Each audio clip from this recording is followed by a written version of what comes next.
Good evening, ladies and gentlemen, and welcome to the Class 6 State Championship game here in Columbia, Missouri at Faurot Field, home of the Missouri Tigers. Tonight we have a stellar matchup between the Liberty North Eagles and the CBC Cadets. My name is Cayden Simpson, joined alongside by my partners, Jace Perette and Ryan Langdon. We got a big game tonight, don't we, guys? Yeah, Cayden, these two teams are meeting up for the third year in a row, last year in the state semifinal and 2 years ago in state. CBC has gotten the better of the Eagles in winning both matchups with a combined score of 94-42.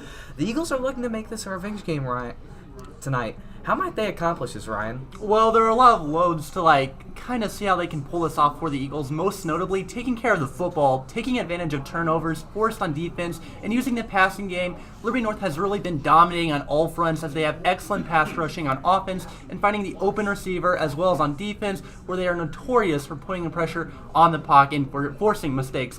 If North can implement the entire team in a cohesive front, then they should have a very solid shot against the Cadets. And while we're on the topic of the Eagles, let's talk about the player leading them out tonight, who is number 12 QB Tillman Martin. This is Martin's first year being the starter for the Eagles, but so far he has had an incredible season. As you can see, he led them all the way to making it to state. Last week, Martin put up great numbers as he threw for 23 attempts, 15 completions with an average pickup of 9.1 yard per completion and a 95.7 QBR. Overall, Tillman could be the secret weapon when it comes to putting points on the board early in this big matchup. And on the other side of the field is the CBC Cadets. They have a very balanced offense where they like to run plays out of the wildcat formation. They also have a very strong O-line with their two tackles, number 71, Clovis Benson Moore, and number 76, Bryce Parkins. The Cadets have struggled with ball security this year as they had 3 turnovers last week versus Dacemet, and 2 of those were returned for touchdowns. Defensively, they usually shut down opposing rush offenses completely, led mainly by number 97, Tristan Abram, with 5 sacks this year. And speaking of CBC, if CBC is going to win this game, they are going to need to get their star receiver number involved. Number 3, Jeremiah McClennan, has 31 plus D1 offers and is committed to Ohio State. This season he has 26 total touchdowns this year, 11 rushing, 13 receiving, and 2 passing. He caught a few touchdowns last week against Smet. They'll even run him or even let him throw out the wildcat formation. Believe it or not, he has also punted and returned punts this year. He's an absolute game changer for the Eagles, and the Eagles are going to have to stop him if they want to stop the Cadets tonight. Yeah, this is going to be an absolute dogfight tonight between these two football powerhouses. It's going to be the Eagles and the Cadets, and kickoff is coming up here very soon. They are currently introducing both rosters right now, and kickoff should be in about 3 or so minutes here. What do you guys expect here in the first half? I just have to say, coming right off the bat, Liberty North has been a very promising prospect for me all year. I've been going to the away and home games, and I have to say from personal experience, they have just looked phenomenal, as I was talking about earlier, on all fronts. They are managing to be on top of their game when it comes to defense, special teams, offense, all of it. They have star receivers, they have star linebackers, and their QB could actually be a game changer. You're talking about Tillman Martin being the first year, and this is his first year, and he's gone to state. So it's going to be really interesting to see where he's going to lead this team in this game, and I'm really excited to see the dogfight between these two. Yeah, the quarterback play could definitely be a factor coming into this game, as Tillman Martin is the main starter for the Eagles. But if you look at the Cadets, they have ran 2 different quarterbacks this year, as they have number 18, Cole McKee, and number 9, Jason Wiley. So they've 2 quarterbacks they really rotate in there. And then they always also like to run the Wildcat quite a lot with their number 3 receiver, Jeremiah McClellan. He is committed to Ohio State University. He has over 35 D1 offers, and he is the 12th receiver in the country. So he is going to be an absolute game changer. I 100% agree with that. And I've noticed the CBC Cadets, they have gotten better and better and better as the season has gone on. They struggled a little bit earlier in the season, but they've just been getting better and better. Obviously, the win versus Dacemet last week, they've been amazing in this playoffs. Their defense is getting better. The rush game has been also very solid this year, as they have 2,845 rushing yards on the ground with 42 rushing touchdowns. It's whole, as a team. That is out of this world. While passing-wise, they've passed for 32 touchdowns and 9 interceptions. And also, their secondary is incredible, too, defensively. I mean, they forced 22 interceptions this year. They like to turn over the ball on defense, and that's something the Eagles, like we've been saying, have to account for tonight. Yeah, if we talk a little bit more specifically about CBC, as one of the specific parts where they've improved over the year would definitely be their run defense, as they played De Smet twice this year, and the first time they played them, they got blown out 49-14, and in that game, their run defense wasn't great, as De Smet was able to run it really down their throat most of the game. But last week, they ended up coming back on top with the rematch versus De Smet, and the run defense was pretty good. Absolutely, and as both teams are coming out for the coin toss right now, I'm just getting more and more excited. I've been looking forward to the game all week, and I think everybody has. Like, these are two football powerhouses who are kind of like Lex Luthor and Superman, if you think about it. They've been meeting each other year after year, and CBC has been able to come away with the win. But once again, Liberty North has made a lot of changes. They've looked very promising this year, and again, they're just on top of their game. So it's going to be very interesting to see these two clash once again. Maybe a third time this charm for Liberty North when they're going up for this matchup. Yep, and the coin toss is currently going down at midfield right now. The captains will meet at midfield. They've lost 3 games in the state title matchup, and Spring South has gotten all 3 times. About 2 minutes till game time. We're almost started here at Faurot Field here in Columbia, Missouri. These two teams met in this exact same game 2 seasons ago, where it was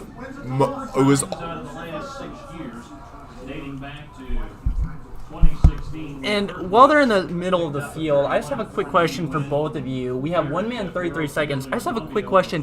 What do you think the overall keys to victory are for each side, and how they would be able to pull out the win? If so, what do they need to address to really come away with the win? Well, if we look at the CBC side of the ball, I would say number 1 would be to get Jeremiah McClendon involved. That guy is probably your best player, and you get him the football, and he'll make something happen. Second would be limit turnovers. Turnovers has been a little bit of an issue for them this year, but they do force pretty much the same amount of turnovers on defense, so they really make up for it. And then to slow down Liberty North's passing attack. Take away Keelan Smith. Make sure Keelan Smith is not a factor in this game, because if you give him the football in space, it's over with. You can't give him a chance. You got to take him away, which teams have done a very good job of that recently. Yes, and for the Liberty North Eagles, their keys to this game, to winning this game, are limiting big plays. You cannot give up big plays and expect to win this game. That's something that they really need to focus on, as when CBC makes big plays, they're almost guaranteed to win, and offensively they have to find a way to put points on the board. They've struggled a little bit putting points on the board the last 2 years against Cadets, and if they want to win this one, they're going to have to put probably almost 30 or more if they want to win.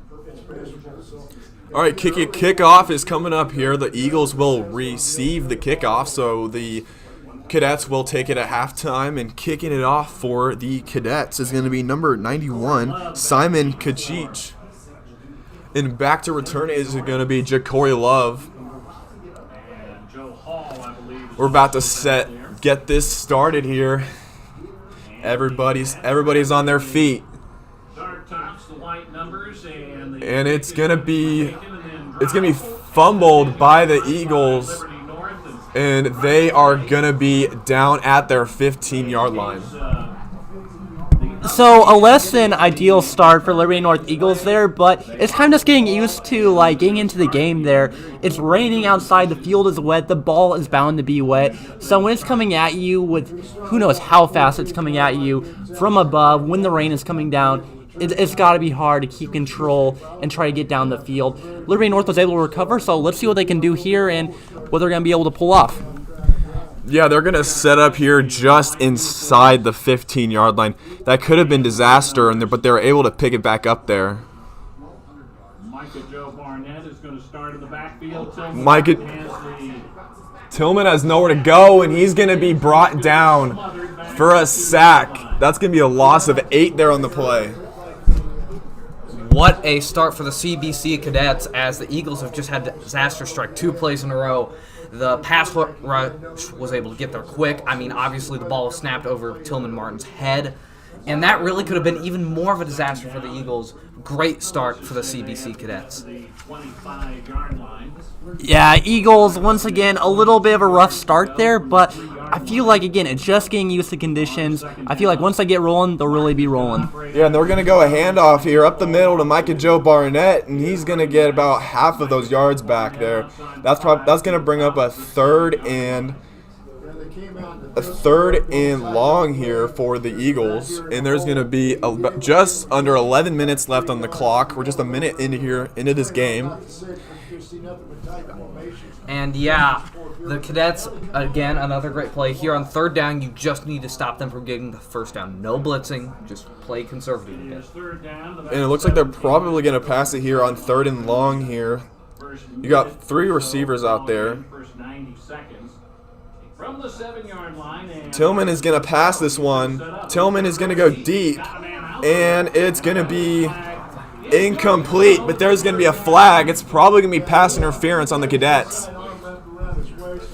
You got to love Martin's confidence in the pocket right there. As you can see, he is willing to take the deep shots on that third down, which most consider to be risky. No, he is comfortable. He is at home in the pocket. He feels secure, and he's able to throw plays like that, and he's able to force that pass interference, which will move up the Eagles by a considerable amount. Yeah, the offensive line played really, really good there on that play, able to block the pass rush of CBC. And it's still going to be third down there after the penalty, but it is going to make the Eagles have a much better shot here of converting after them coming from a third and about 12 to now having about a third and 2 here in the first. 17-yard line. They got to get to the 19-yard line to get a first down here. We're just underway here in the first. And they're going to hand it to Micah Joe Barnett, and I don't know if he got there. He is going to be short here on the third down run, and that's going to bring out the kicking unit most likely.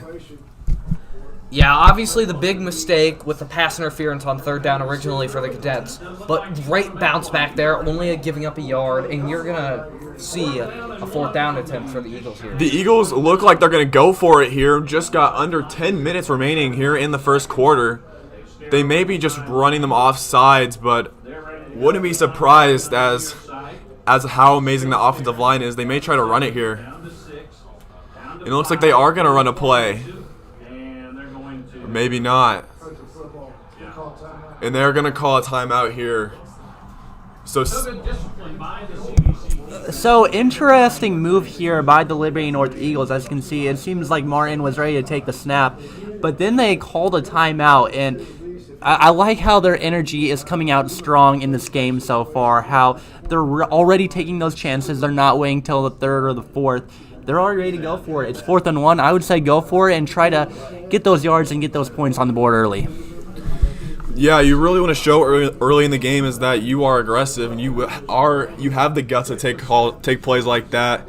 And yeah, they're going to come back onto the field here after that timeout here, the first of the half. We have about 9 minutes and 42 seconds left in this first quarter here. And it looks like they are going to bring the offense back out. They might try the QB sneak here. Tillman is under center, and he is going to sneak it. It looks like he's going to get it. A gutsy call there from your own 25-yard line, and they got it. Once again, I gotta love it. The QB sneak, excellent maneuverability there. Being able to pick up that 1 yard that they need. Excellent play there. Another first down for them. Gotta love to see it. Absolutely incredible. Those are the type of plays that are going to win you a football game. And they're going to have 2 receivers at the bottom of the field, and they're going to run it to Micah Joe Barnett. He's going to get about a few there. Man, Micah Joe is quite the story, as last season he missed most of the season and the CBC game due to a torn ACL. And it's going to be 2nd and 7 for the Eagles. But back to Micah Joe. He was able to make it all the way back through recovery, that super long recovery. And he's had an absolute amazing season this year, as it's his senior season. He's the main back. And 2nd and 7 here. And it's going to be a pass deep down the and it's going to be caught there by Cayden Smith. I absolutely love that play there by number 15, Cayden Smith, the star wide receiver. 15 touchdowns on the season, over 1,000 yards. Absolutely gotta love that. Him and Tillman Martin have been magic. They have been able to be a dynamic duo, like being Tom Brady and Rob Gronkowski. Absolute legendary duo right there. Yeah, Cayden Smith, the Nebraska commit, and another pass. And it's deep down the field, and they are going to call that one incomplete there. He tried to go back to Cayden Smith, the Nebraska commit, the son of the former NFL player, Chiefs player, and 2-time Super Bowl champion with the Broncos. So he's got that athletic genes in him, don't he, guys? He certainly does. All right, and that's going to bring up a 2nd and 10 just across the 50 here. And there is going to be about 8.5 minutes left here in this quarter. And it's going to hand off to Micah Joe. He's got a little bit of a hole there. Tripped up there. The hole closed quickly there. Yeah, something I will say, though, I like from the Cadets in this first quarter, they are staying on point. Their run game has been very consistent. They're playing great in that category, and they're staying confident here early on. And that's going to bring up a 3rd and long for the Eagles. It's going to be 3rd and 10. See if they can pick up a long pass play here to continue the drive. And it is going to be a pass here. And Tillman is going to throw it, and it's going to be caught. It's going to be complete to his man, but they lost the football. The ball is loose there on the fumble. This is a big call right here. The Cadets think they have it. They're pointing to the other side of the field. They think they got control. They're going to say the Eagles have it. It looks like Eagles will maintain control and do get up that yardage, resulting in a 1st down. Yeah, the Eagles are able to hold on to the football there, and they're going to get another 1st down, another 3rd and long completion. And it's going to be another pass here, and they're going to dump it off to Micah Joe Barnett. And he's going to go to the outside, but he's going to get dragged down there by the Cadets. Been able to get about 2 yards there on the play. And the Cadets obviously, missed opportunity with a fumble. We'll see if that comes back to bite them, but, I like how, like I said, I like how they're staying in the game. They aren't just trying to change up the game plan. The run game is still playing very well. Yeah, very important, like that 4th down conversion earlier, that fumble right there. Those are plays that could decide the outcome of a football game. And that's going to bring up a 2nd down here, and Tillman is going to pass. He's going to go over the middle, and it's dropped. It was intended for Theo Gibson over the middle. The pass was perfect. He just couldn't come down with it. Another unlucky situation. You can really see the conditions on the field, how they're kind of struggling with it, but you can't really blame them. It has been pouring down in Columbia all day, and the field is soaked. Once again, it's one of those unfortunate situations, but I'm sure the Eagles will adapt as the game goes on. Yeah, I think that they will. This team has been very good at making changes throughout the course of a game, and it's going to be another pass. Tillman is going to roll out off his back foot, and it's going to be an incomplete pass intended for his receiver there around the 20-yard line. And that is a big stop for the Cadets. That was an interesting drive, to say the least. They made mistakes, but ultimately they're going to force the Eagles offense to go out here and punt on 4th down. Great stop from the Cadets. It looks like the offense is staying out there. They may go for this one. This is going to be a 4th and 9. I assume they wouldn't waste another timeout here with 6.5 minutes left in the first quarter, and they are going to pass it here but there's going to be a flag. This most likely will be a false start, and this may bring them back.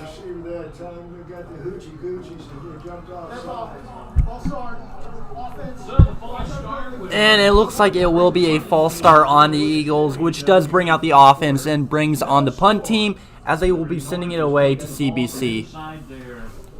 Yeah, a little bit of a gutsy call there. They were going to go for it on 4th and 9, but it looks like here on 4th and 14, they are going to pull out the the punting unit and Theo Gibson to punt it away. Jace, what did you like from that defensive stand? I really liked how they were so confident in the short game. The Eagles were gaining almost nothing when they went short, whether it be running the ball, checking it down. Things just weren't working for them, and if the Cadets can keep that up, this might be a great defensive performance from them all night long. Yeah, this season the Cadets really have improved their run defense, and the Eagles couldn't do really much on the ground. They got some holes, but they closed up very, very quickly, and the Cadets were able to rally to the football. And also the drop by Theo Gibson was very, very big on that possession, where that would have gave them a first down around the 25.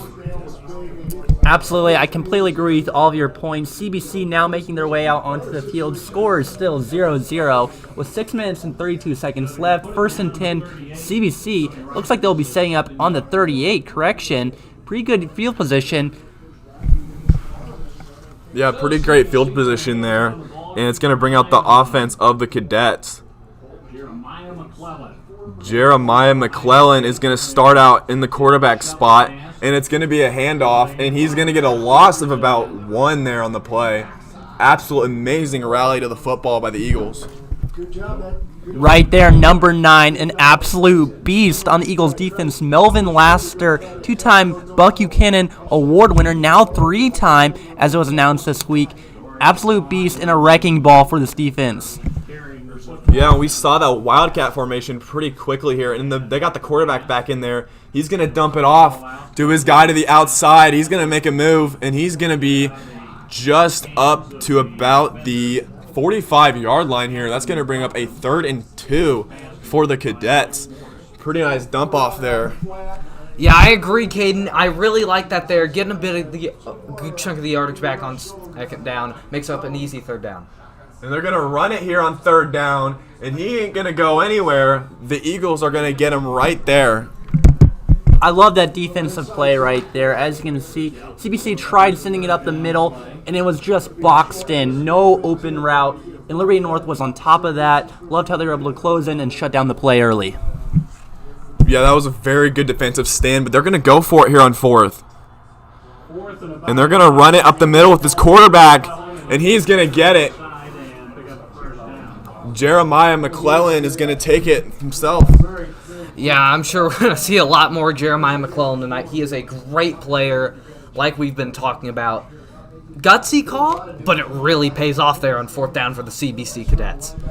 Yeah, giving your best player the football in space is the best decision you could possibly make on a 4th and 2. And that's giving them a first down here at the midfield, and they're going to do a screen pass here to the outside. That's going to give them about 6 there on the completion. And just dinking and dunking down the field. Yeah, they are, Cayden. That was a bit of a high snap, though. I like how he was just able to stay calm, complete the play, and that's what they have to do. Stick to the game plan. Can't get off part. Well, great teams like this one are able to overcome things like that, like high snaps and stuff. They're able to keep the drive moving. A little bit of a play change here. And they got 4 receivers out there. We got about 5 minutes left in the quarter. And they're going to go deep. And it's going to be caught into the end zone for a Cadets touchdown. Taking the deep shot in the first quarter to take a lead with 4:55 to play. That was an absolute dime down the field. And now the Cadets get off to an early lead. They're the first team to score in this game. Yeah, absolutely great play there. They took the deep shot there on 1st down, and it was a great pass. Wouldn't you say, Ryan?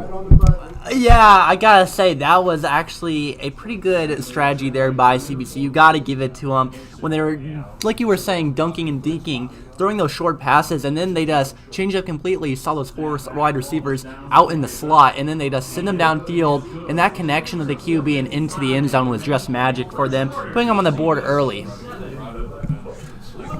That's something that Liberty North is going to have to figure out in this game if they're going to want to come out on top. Is they're going to have to limit the big plays. I mean, it's really both sides of the field. You're going to have to, both teams on defense are going to have to limit the big plays. Obviously, Liberty North hasn't done a good job of that so far, allowing that play right there.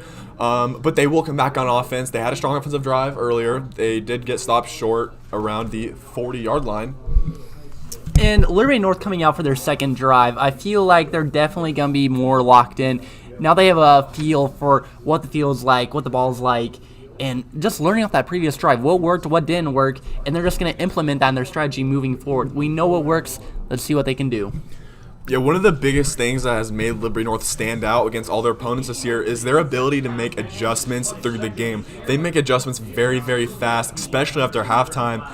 The Cadets are also very good at making adjustments, so it's going to come down to what team makes more adjustments down the stretch. It really does, and CBC can really get off to an amazing start if they could get a stop on this drive. This is a big drive for their defense, as if they just allow the Liberty North Eagles to get in this game, it could be a very long day for the defense. Yeah, both these offenses are very strong, and both teams have even stronger defenses, so it's going to come down to whoever decides to execute the most, and then we'll see what happens at the end of the game. And we got a fair catch. The Liberty North offense coming out on the field here. Yep, they're coming back on the field with just under 5 minutes remaining here in this first quarter. The Cadets are up 7-0 as of right now, and the Eagles are coming back on the field hoping to sort of replicate that first drive, but hopefully get points on the board as well. All right, we got a 1st and 10 at the 20-yard line. Martin is going to hand it off to Micah Joe, and Micah Joe has a little bit of a crease there, and he's going to get about 2 there. A little bit of a gain there. It's going to bring up a 2nd and 8 for the Eagles. And like I was talking about, the CBC defense, whether it be run game, short game, they have been almost perfect so far, and they're just continuing it right now. Yeah, the Cadets are really showing why they've been in this game 3 years in a row defensively. They've been able to stop the run, and Tillman is going to pass on this one. He's going to step up, dump it off to his running back. Micah Joe makes a little bit of a move. He's going to get about 3 or 4, pushes the pile there. I really did enjoy that play right there by the Eagles. As you can see, Tillman Martin go back a little bit, and then he threw it off to the right side where Michael Joe Barnett was waiting for him. The ball kind of got on him, and he had to back up a little bit, but he was able to actually get a really good amount of yards on that and pick up a 3rd and 2. Yeah, on 3rd and 2, he's going to give it to Micah Joe, but Micah Joe has absolutely nowhere to go. That's going to bring up 4th down in about 3 there, as they tried to run it again, and it wasn't going anywhere. All right, what's the question here? As everyone's starting to line up, do they go for it on 4th and 3? What were the thoughts right now? I would probably punt it away. Obviously, the defense allowed the touchdown, but your run game isn't really doing much right now. So this would be the shot just to punt it away and then let your defense go out to work. I agree, Cayden, and I just think the CBC Cadets capitalized great. They're up 7-0, and if they can score again, they can make things really ugly for the Liberty North Eagles. Yeah, and the punt is going to bounce around midfield. Not too bad of a punt as he punted it from his own 20. And the Cadets will come out on offense once again. What do you expect to see from the Eagles' defense? Just like the offense, I feel like it's definitely a learning curve. That first drive isn't necessarily a signal of the whole game. You can definitely see some crazy comebacks in the 3rd or 4th quarter. So I feel like the Liberty North Eagles defense and offense are both on the sidelines, constantly rewatching and learning what they need to fix, what they might have missed on the last drive. As they're lining up again, I feel like they're going to start building more and more confidence and get back in their groove again. Yeah, and Cole McKee is going to come out here as the quarterback on this drive. He's going to hand it off up the middle, but he's got nowhere to go. Jayshawn Ross has got him. The 27 offers. Quite the defender. Jayshawn Ross, what a play right there. Being able to come in on the left side and absolutely stop CBC in their tracks. Great play by the defense. And he's going to take a deep drop here, and he's going to throw it, and it's going to be incomplete. He was trying to hit his receiver there on the outside and just over the top. And that was a bit of an overthrow there on 2nd down. Now, this brings up a very crucial 3rd down, as you do not want to go 3 and out quickly. That's very bad momentum for your offense, obviously, here for the Cadets. Yeah, we got a 3rd and 11 with 2:42 left in the first quarter here. Colin McKee is going to be in the backfield.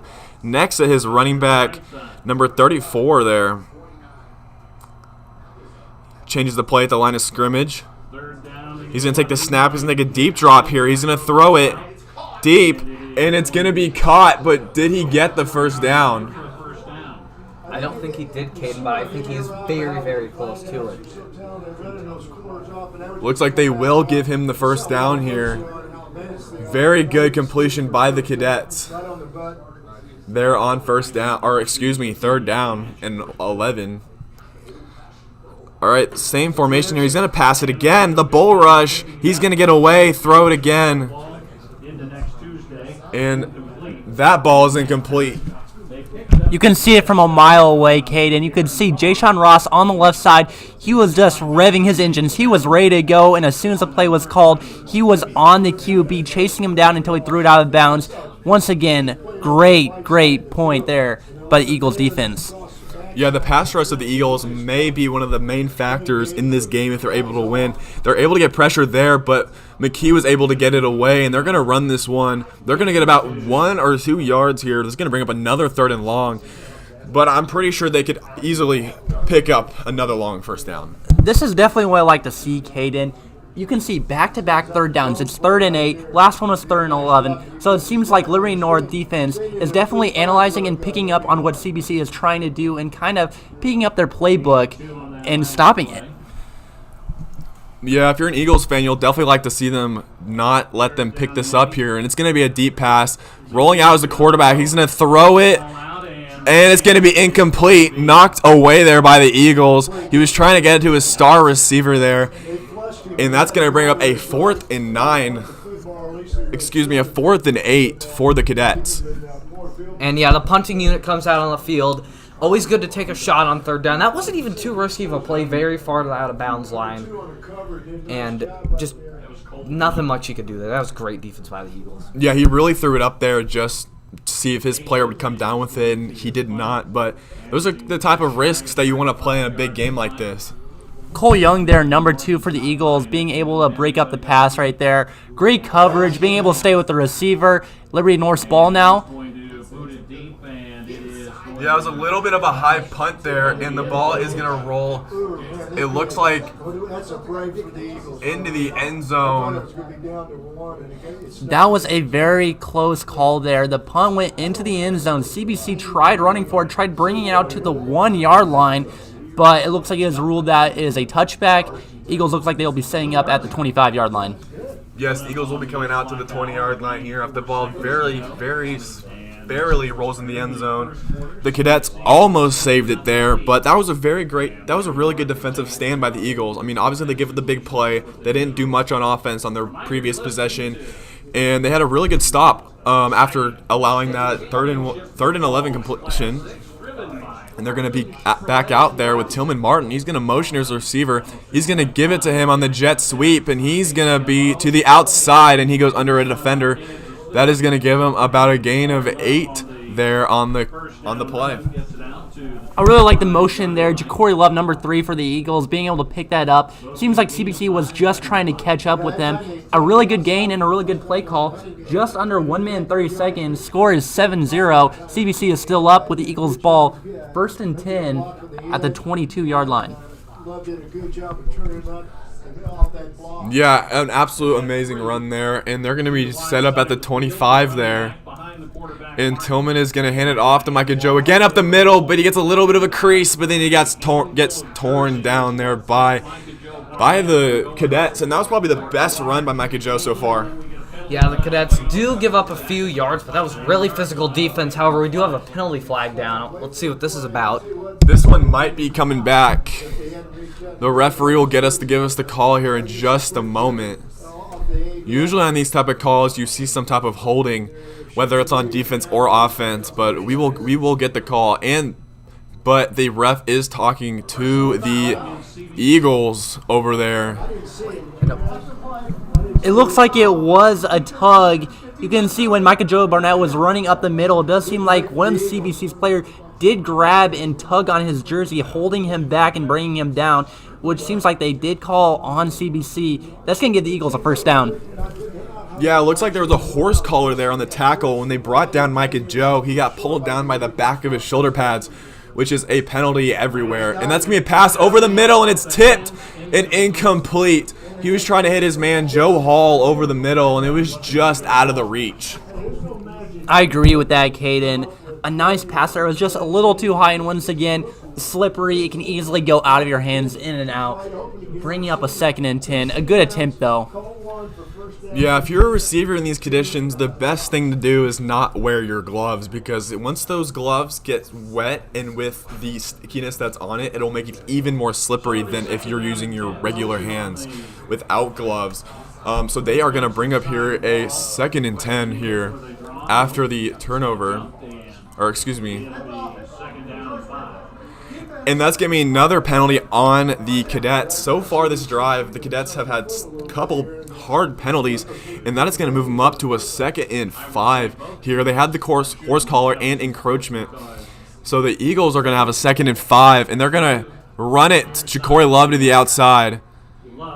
And that is going to get them about a couple here, and that's going to make it a 3rd and manageable. What did you say, Ryan? Yeah, a good attempt there by the Eagles. Bring up a 3rd and 5. Got a good gain of yards there. Just a little short. Going to be interesting to see what they do here, if they're going to try to go for more of a short pass, medium pass, or try to go with the run. I'm suspecting it's definitely going to be a pass of some kind. If I had to put money on it, it'd probably be a medium one. Yeah, they just want to get 4 yards here. They don't want to take all of it here. And they definitely don't want to be behind the sticks, as Martin's all by himself. They got 5 receivers. He's going to pass it. Martin is going to run it. Martin, he's got a hole. The quarterback spun down around the 25, and that is exactly what he brings to the table. Wow. That's all I can say about that play by Tillman Martin. As you can say, he was all alone, so he wasn't running it, so he decided to run it himself. He tried to go up the middle, got about 30 yards on that run. Incredible sight there by Tillman Martin. Yeah, that's exactly what he brings to the table. Everybody was covered, and he took down and got a few yards. I mean, that's exactly what you should do as a quarterback when everybody's covered. And Tillman is going to go deep to the end zone, and it's incomplete there. Coverage there by the Cadets was perfect. It literally looked like a tug-of-war scenario with that. It looks like he was looking for his ideal receiver, Keelan Smith, and it looks like it was a literal fight for over the ball, but ends up being incomplete. Yeah, chances like that are what you want to do when you have as good a receiver as Keelan Smith. Just throw the ball up there and let him go get it and make a play. But the Cadets were equally as good on defense there, able to stop them. And it's going to be a 2nd and 10 here just at the 25. And Tillman is going to pass over the middle, and it's dropped.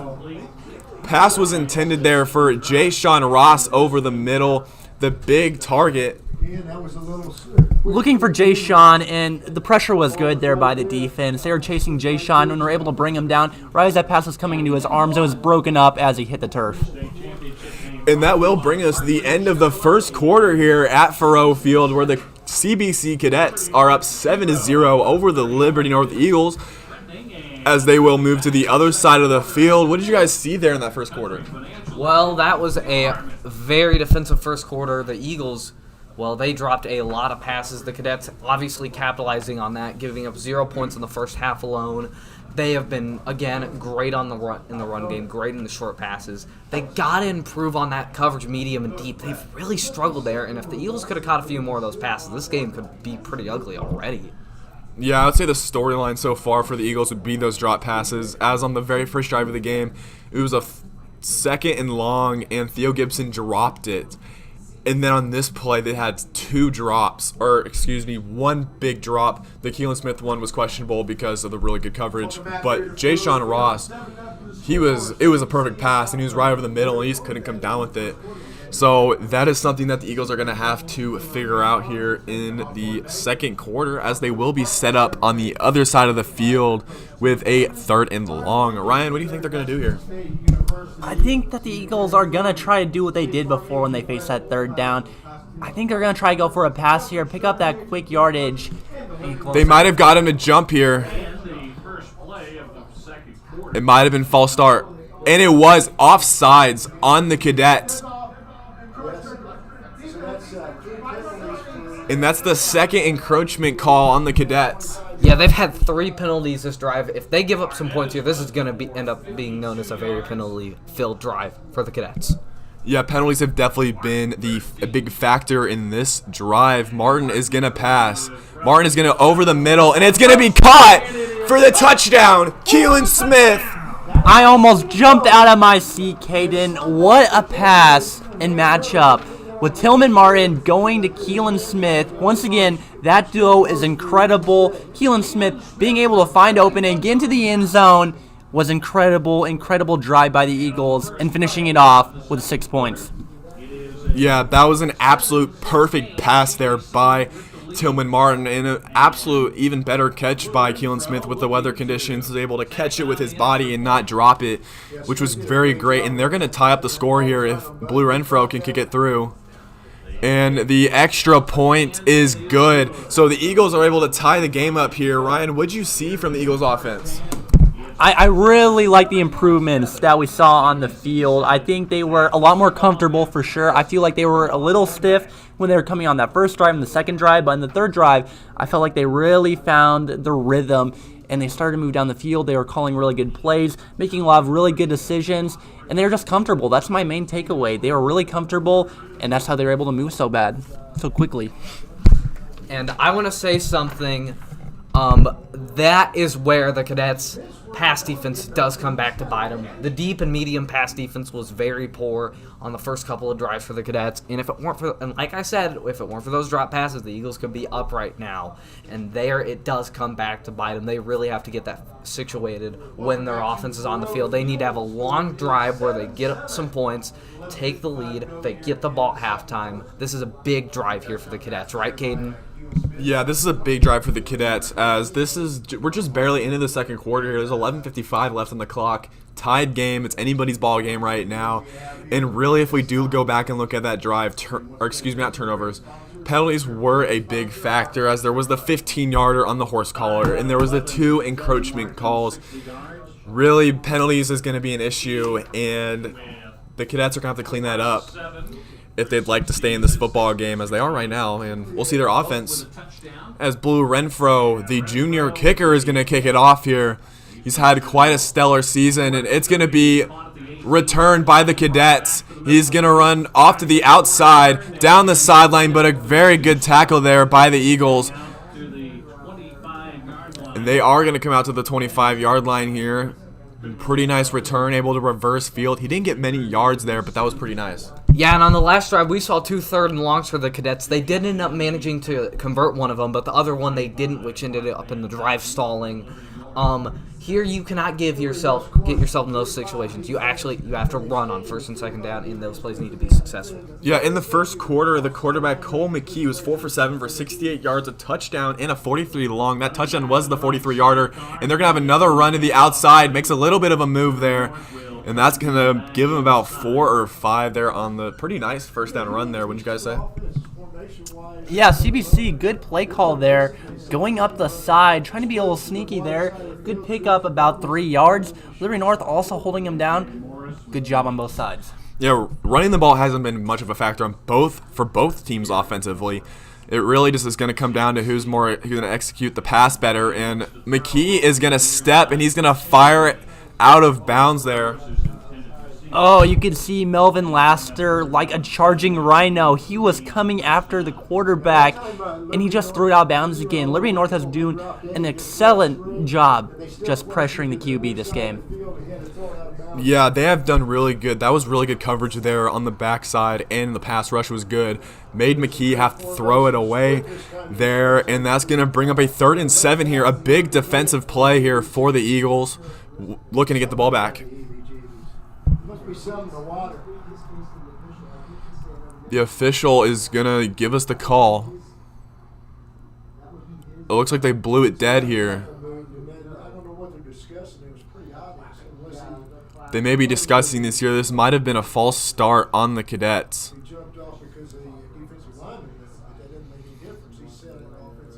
It looks like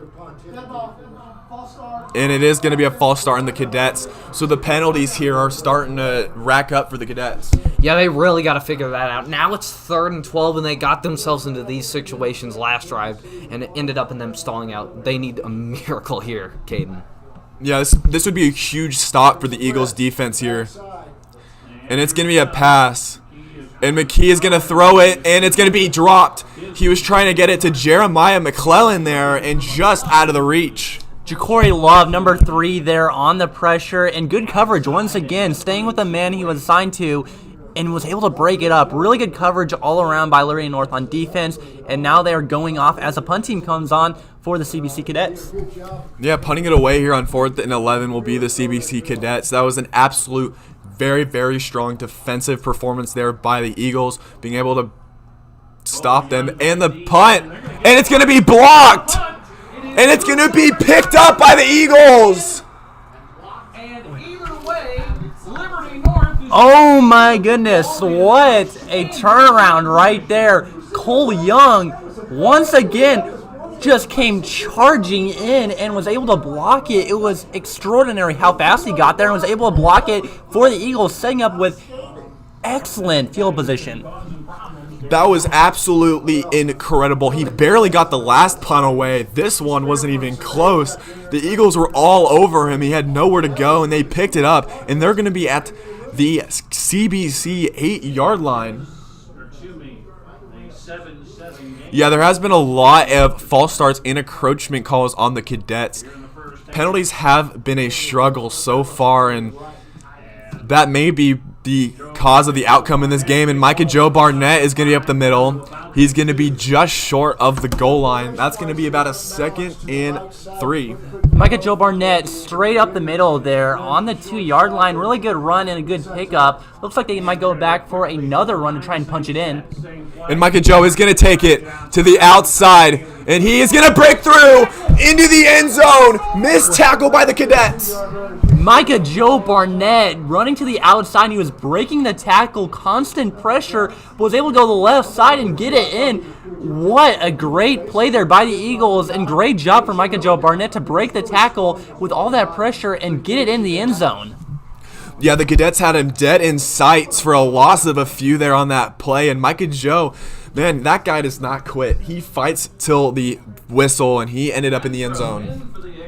Yeah, but the Cadets, that blocked punt really ended up being a huge mistake for them, as it just ended up in a quick North touchdown. And now this drive offensively, you got to get back into things. You haven't scored in the last 2 drives. You've been putting yourself in bad situations. They have to stop with the penalties, and they just got to find a formula. Stick to the game plan. Yeah, besides that deep touchdown, offensively, the Cadets really haven't done much. And you're getting to the point where you're going to have to start getting something going, because they are down by a touchdown here with 10 minutes to go here in the second quarter, as it's been a little bit of a slow-moving game. Obviously, they've had a bunch of the false starts and encroachment calls. They're going to have to start getting it figured out down on the line of scrimmage. And with 2 teams as talented as these, it's going to come down to who wins the line of scrimmage here. And so far, it's been the Eagles. Wouldn't you say, Ryan? Absolutely. 14-7 now. Eagles up with 10 minutes and 33 seconds left. Eagles are starting to come away with it. It's still very early on in the ball game. You can't call a winner, but the Eagles are off to a hot start so far. It seems like they're adapting well to the conditions, and they're ready to keep rolling. Yeah, like I said earlier in the first quarter, is the Eagles are very good at making adjustments, and so far in this game, they've done a very nice job at that, and being able to capitalize on those mistakes by the Cadets is even better. Being able to do that really makes you stand out as a football team, and the Cadets are going to have to make some adjustments pretty quickly here, as Blue Renfro is going to kick it off once again here. Back to receive it is the Cadets. And it's going to be a little bit of a short kick here. It is going to be received. He's going to go down the sideline, but an amazing tackle there, able to bring him down. That one could have gone for a huge gain. Yeah, really could, but nonetheless, great starting field position for the Cadets. Obviously, you've had a lot of false starts, offensively, encroachments defensively. You have to stop with those penalties. The miscommunications with the O-line, the quarterback, are just kind of shooting themselves in the foot right now. Yeah, if you're a Cadets fan, you'd hope that on this they can capitalize on this pretty good field position. They're right at the 38-yard line here. And they are going to bring a little bit of a weird formation here. They got 3 people in the backfield. 2 back in the backfield, and it's going to be a handoff, and he's got absolutely nowhere to go. He's got about 1 or 2 there, a little bit of a tricky formation there, but the Eagles read that one pretty well. I agree. 2 backs in the backfield by the QB. Definitely an interesting play they don't see every day. It seems like they're going back to it. It's going to be interesting to see what they drop here, Cayden. Yeah, they're going to do this play once again, and they're going to run the exact same play, and it's going to be the exact same result. 2 yards there on the run. So the Eagles are reading this play very well. Yeah, but that was a great play there by the Cadets. A gain of 5, making it 3rd down and 3. And now just pick up something short here. You don't need all the yards in the world. Yeah, they're going to go to the same formation here on 3rd down. It's going to be a pass to Jeremiah McClellan. And McClellan is barely going to get the first, or excuse me, he's going to get it by about plenty there on the 1st down. That's going to move the chains. Yeah, that was a great play there for the Cadets offense as they are playing great now. This drive has gotten off to a good start. Just got to keep rolling. Run the football's working. Passing has worked on the one play they've passed. Yeah, that was a pretty good start to this drive after giving up the touchdown. And it's going to be a handoff by McClellan. He throws a player to the ground. He stiff-armed about 3 guys on that one. Ja'Cory Love there was trying to go after the QB, and he got stiff-armed at first, but then he was able to bring him down eventually. It was kind of a 1-on-1 after he broke through those 3 defenders. Good defensive coverage. Yeah, you see that a lot there where they like to put McClellan in at quarterback and run him. And honestly, he did get 4 yards there, but with as great of a player as he is, it was a very good stop there. And the quarterback is going to try and run. He's got hit as he threw.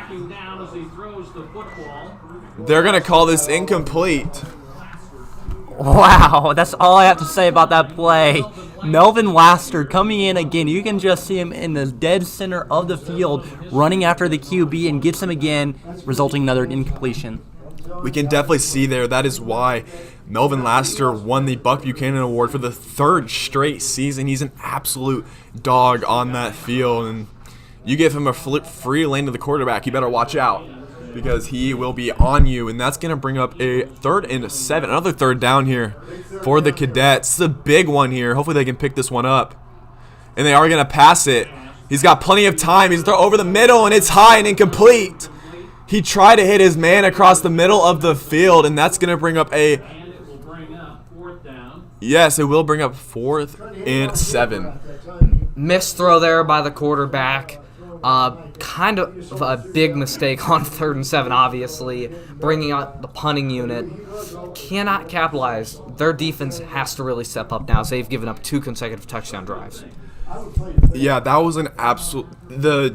The receiver was open. He just a little bit of a high throw, and that's what you're going to see here with these wet conditions. It's kind of hard to get a good throw there. That's why they got the towels, and that's why they got the hand warmers, hopefully to fix that issue. And there was just a little bit high, and he's lucky that the Eagles didn't pick that one off. Ryan, what do you think the Eagles are going to bring the pressure here again on another punt?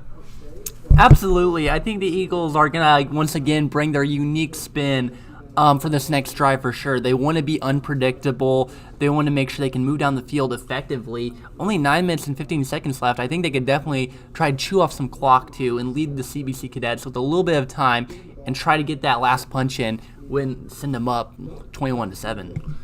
Yeah, with 9:15 left here in the half, the Eagles might just want to take their time down the field, dinking and dunking, and take time off the clock and just keep the CBC offense off the field. But the Cadets do have to get the punt off first. They have had 2 very, very lucky to get the first punt off. The second punt did not get off as it was blocked by the Eagles. And they may fake it, but they're not. And he's going to punt it at the last second. A pretty great punt there by Jeremiah McClellan, and that's going to be down to the 5-yard line. It definitely did look like it was going to be a fake there. Like you were saying, Cayden, at the last second, he decided to punt it away. Looks like he was looking for an open receiver, but just didn't play out. That's not quite what I would have expected, as the last punt was blocked, and then he held it longer that time. but he was able to get away very luckily. And the Eagles will come out to the 5-yard line of their own 5-yard line, looking to get something going here on this drive. And now for the Cadets defense, they have 95 yards to go. You need to get a stop here to get your offense back on the field and try and get in some points before halftime.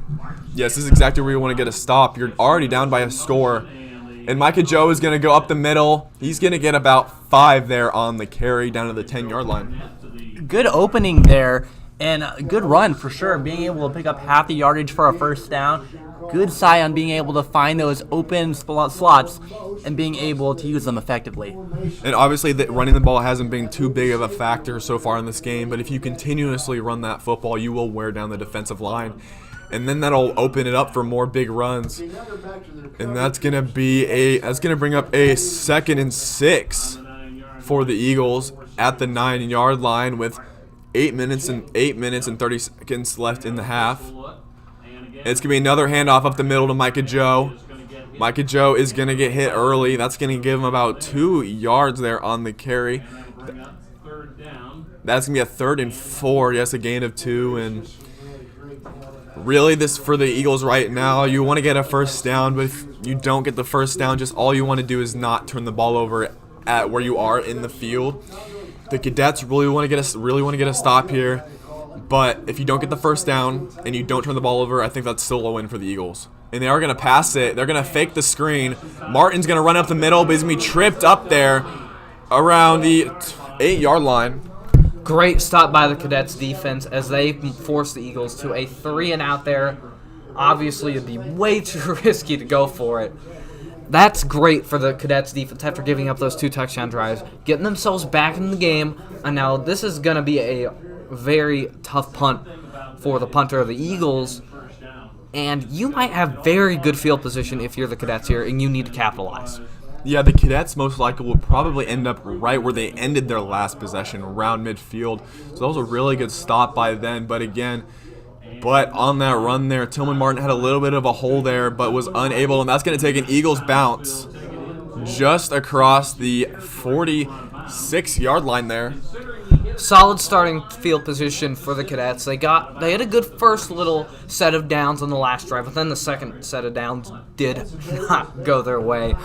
They got to keep playing like that first set of downs. They always come out on the drive starting pretty strong. They just got to get into a roll and keep it going. Yeah, they have been able to start drives out good, but they have not been able to finish them except for that one touchdown. That 143-yard touchdown was the only source of really big plays from them so far. And they have a little bit of that 2-back, and they're going to hand it off again. And he's going to go absolutely nowhere. He's going to be tackled there around the line of scrimmage. Absolute amazing pursuit there by the Eagles. And that's going to bring up a 2nd and 10. So the run game has still got nothing going, Jace. Yeah, it really hasn't. They did okay on the last drive, got a few decent runs, but they're a loss of 2. I mean, things are it's disastrous right now for the Cadets offense.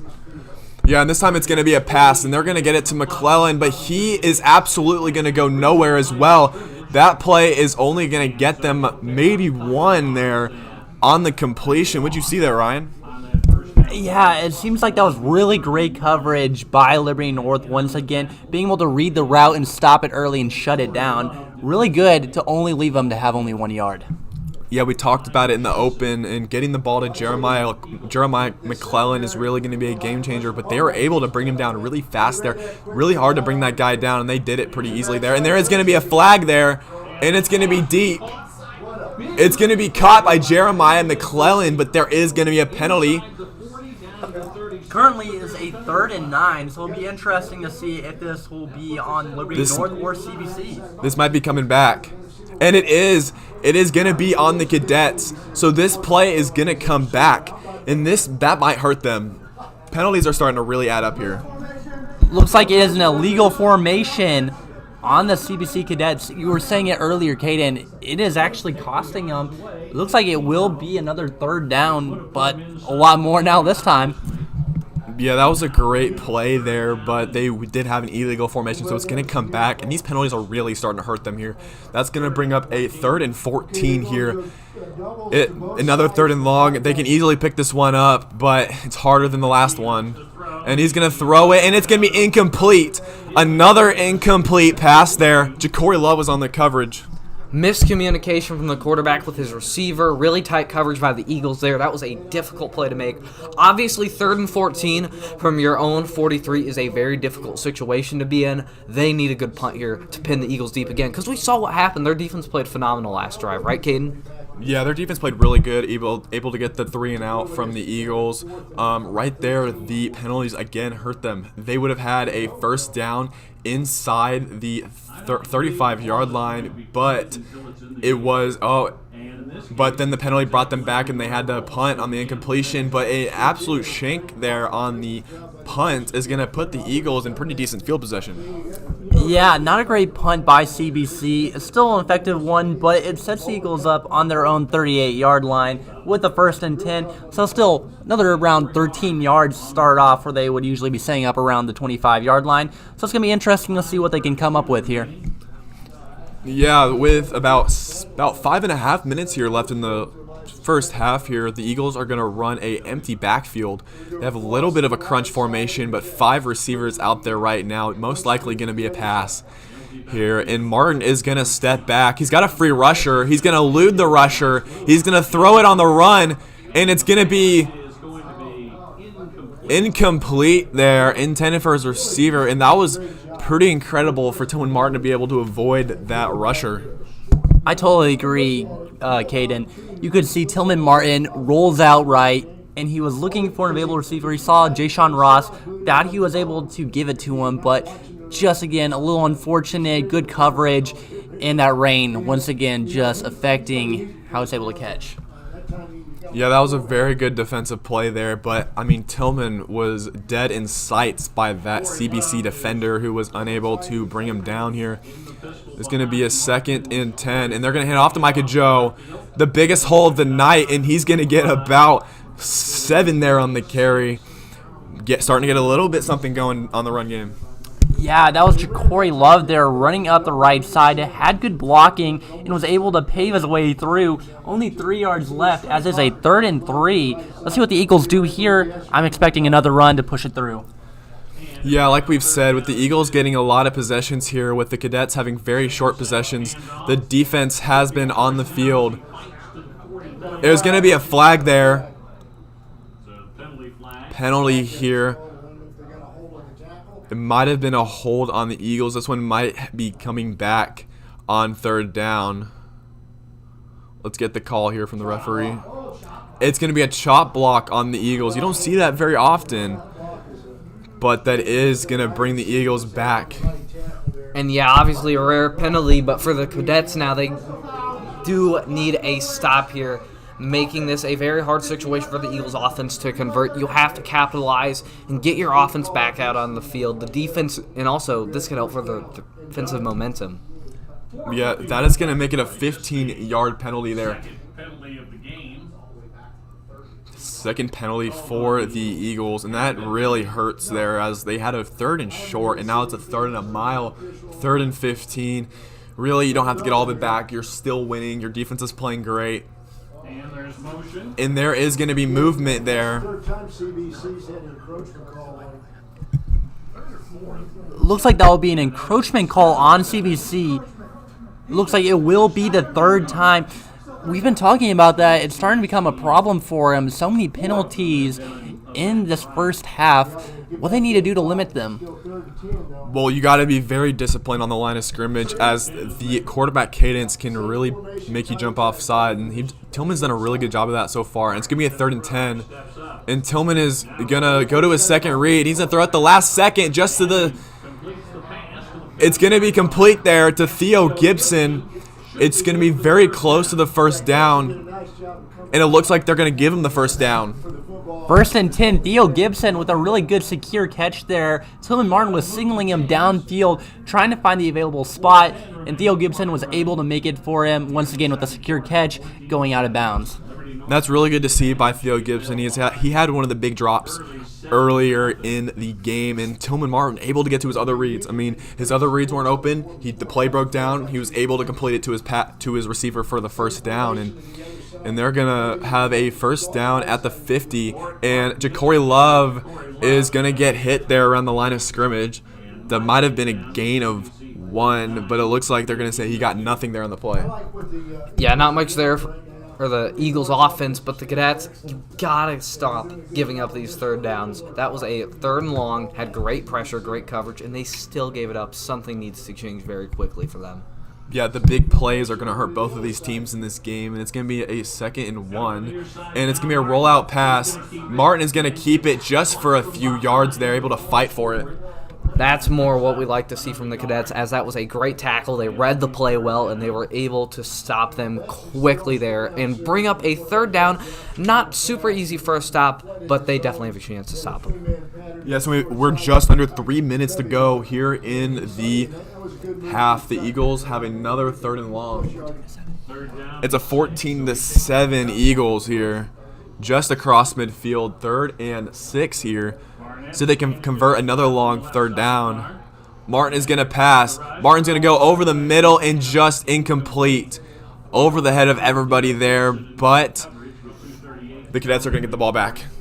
Yeah, that was a great defensive stop from the Cadets, as they played really tight pressure, really tight coverage on that drive, and they were able to come out the field with a stop. Yeah, very good coverage there by the Cadets. Tillman Martin just kind of threw it, wouldn't say really away, but he just threw it to where nobody could get it. Because you don't, at this point in the game and where they're at on the field, you do not want to turn the ball over. But they also are winning right now, so an incomplete pass does not hurt them that bad.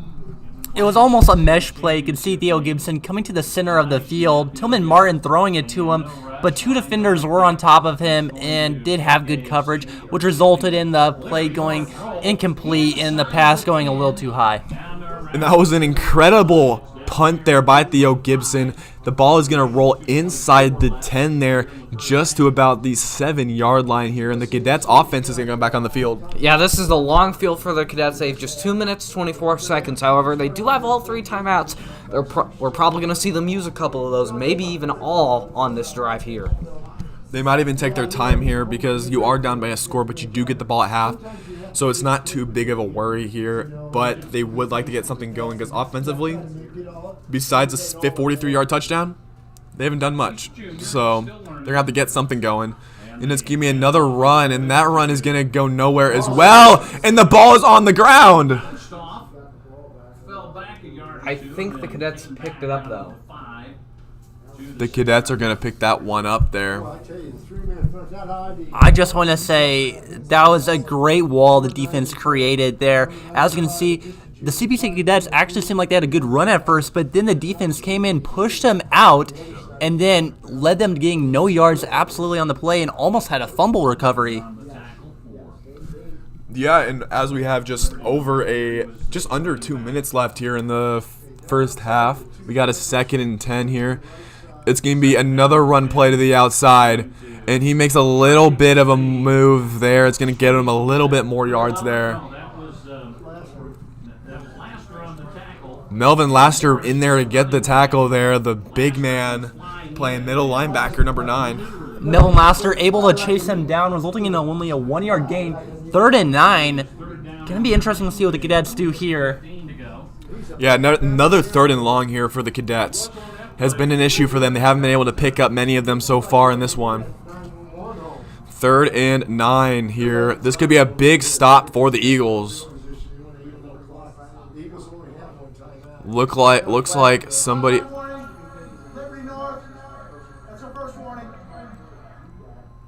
Looks like there was a timeout warning on the Eagles. They're the first call of that so far tonight, but that will keep it as a 3rd and 9.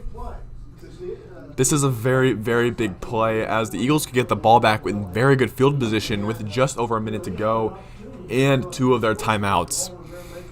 The Cadets are going to really want to convert this one here, or the Eagles might have a chance to score again. And the clock is going to run here just with 59 seconds.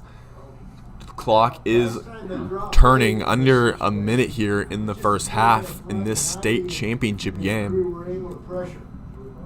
Cadets look like they're taking their time here, trying to give the Eagles the least amount of time possible if they so happy to get the ball back. It's going to be another run, and their running back isn't going to go anywhere there on the carry.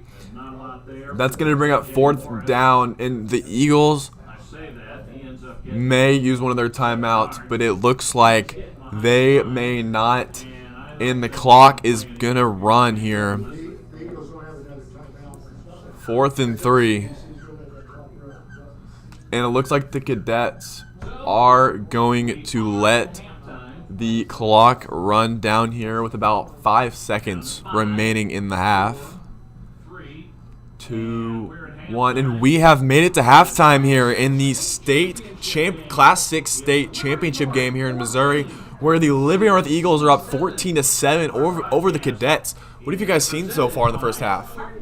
Well, it's definitely been a different game that I noticed from the past 2 meetings of these 2 teams. Usually you see CBC is up at halftime in the past 2 meetings, whether it was at North or on the very same field here.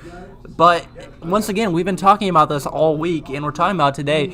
Liberty North is a very different team, a new QB, new defensive linemen, and new people on the O-line. It's like implementing the more veteran players that are D1 players with the upcoming classes, and it just merges together so well for Liberty North. And you can see here, 14-7, they're playing pretty great in my opinion, and I think they're definitely going to bring that energy back when they come out of the locker room out of halftime.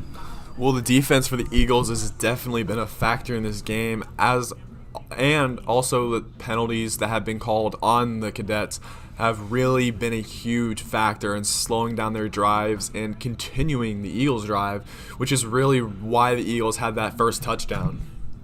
Yeah, well, for the Cadets in the first half, they were very mistake-prone. They did start off strong with a 7-0 lead, but ever since they've been outscored 14-0, yet to respond to the Eagles' 2 touchdowns. They have to get something going on offense if they want to have a chance to win this game. The defense has been playing a lot better as of late as they forced Tillman Martin into making some missed throws and mistakes. They have to keep playing like that defensively, while offensively they have to get things sorted out in the run game, passing game, blocking. It's kind of just been a mess in the first half of them. Yeah, offensively for the Cadets, we've really seen that they haven't really been able to do much, but this is their chance to go make adjustments in the locker room, come back out, and make some changes. As really, other than that 43-yard touchdown, they really have done nothing on offense. Ryan, what did you see from the Eagles? Yes, the Eagles have been excelling on all fronts, and I think that's something they've definitely been working on this week. It seems like they specifically going over film. On Monday, they're talking about how some of the teachers are actually just doing game prep and kind of going over play calling in preparation. And in my opinion, they've done an excellent job on reading it and being prepared and being ready for whatever CBC throws at them. Been doing an excellent job. And it's a great game so far. I think that both teams are going out there and playing their heart out on that field. And it's just incredible.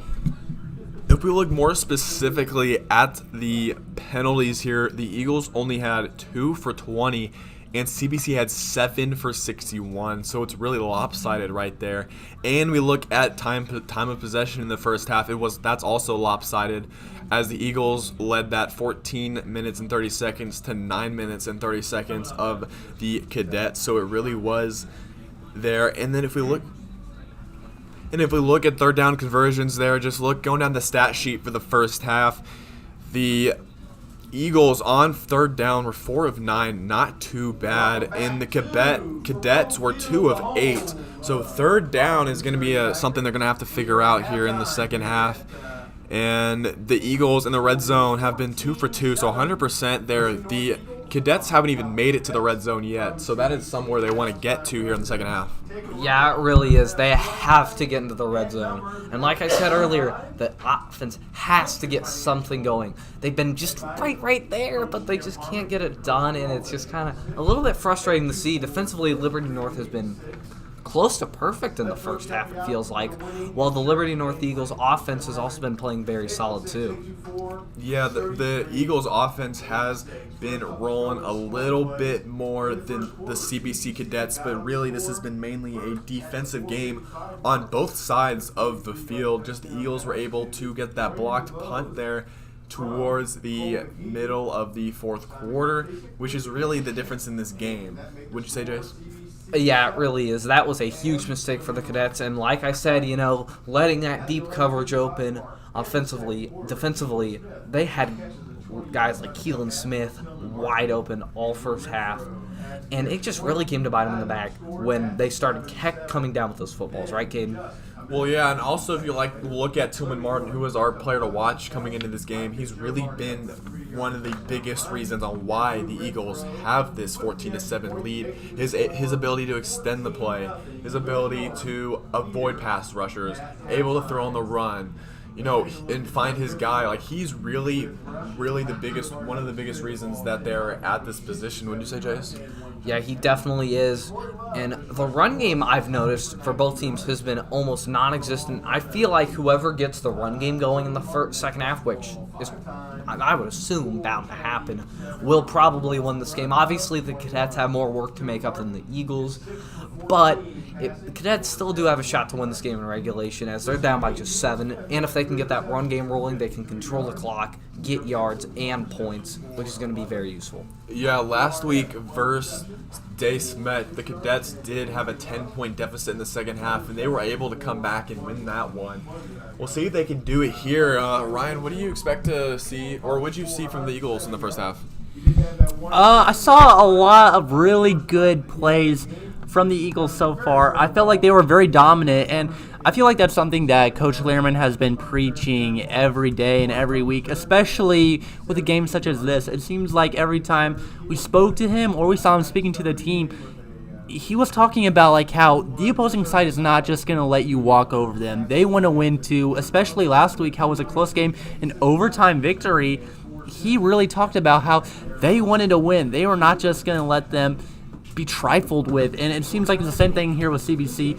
Definitely a little bit of a rivalry, but it seems like they still got a little bit of energy left in them, and they're ready to play. Yeah, both these teams are one of the two best. These two teams are the best in the state, and a big thing in this game is winning the line of scrimmage and being the more physical team. And the Eagles have really been that team. They've been more physical, and they've won the line of scrimmage. As we've seen, there was multiple false start and encroachment calls against the Cadets, and that really hurt them in the first half. Yeah, and you're talking about that. I think the biggest thing the Cadets could actually work on is those encroachment calls and those flags, because there's just so many, and they just need to work on that. False starts, neutral zone infractions, all of that. It seems like it would just shut down the play and just lead to an easy first down, because they've been doing good on defense and doing good on offense, but it's just that stuff that really sets them back and makes them restart that process when they have a long third down. Yeah, it's the little things, like those penalties, like the encroachment calls. You gotta stay, or you can't. You cannot cross the line of scrimmage. You gotta watch the ball. That's what they teach these linemen every week in practice. That's what you work on, is you have to watch the ball. You do not go off of what the quarterback is saying. You watch the ball. Once the ball moves is when you go. You do not go early. And same on the offensive line side of the ball for the Cadets. You gotta stay set until this ball has been snapped. You gotta hold off on there. And yeah, like we're talking about, those have been some very big mistakes for the Cadets in the first half. But I think we're going to see a lot different of a game in the second half. I think we're going to see a lot more offense, a lot more running the football, and a lot more successful run plays too. I'm sure the Cadets will clean up the mistakes at halftime as well. All right, we're going to step away for a minute. We're going to take a break. We'll be back in about 5 minutes. I've been Cayden Simpson, joined with Jace Perette and Ryan Langdon. We'll catch you guys after the break.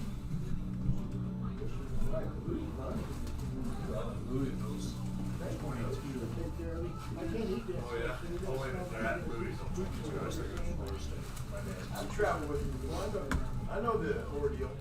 3 seconds. Is that good?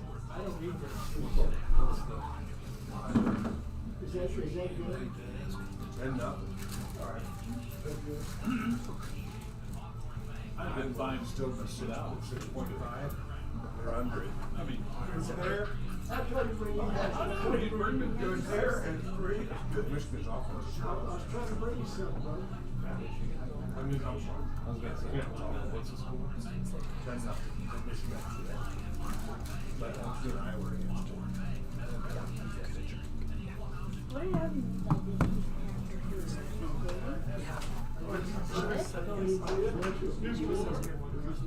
This is Chris. That's a great video. You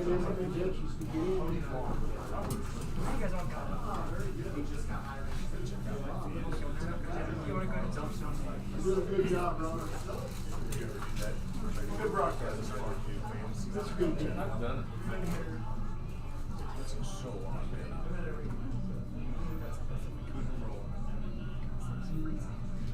Keep going. So I put that cap on the bench 37 times. And I don't walk him up. You just go by the stand. I know.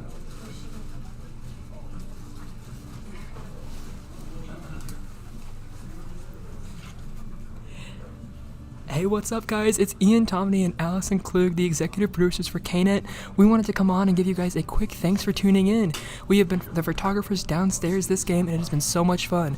Check out our Twitter, KNET_news, for some occasional updates. It's been a fun one. Thanks, guys. Thanks, guys.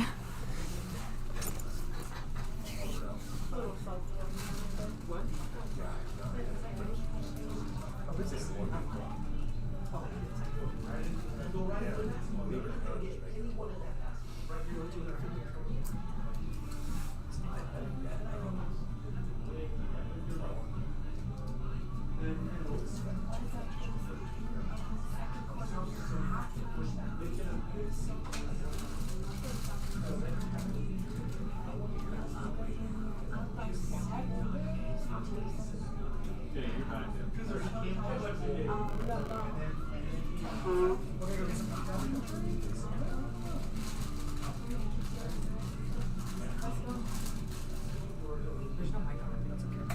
It should, there's no speaker on it.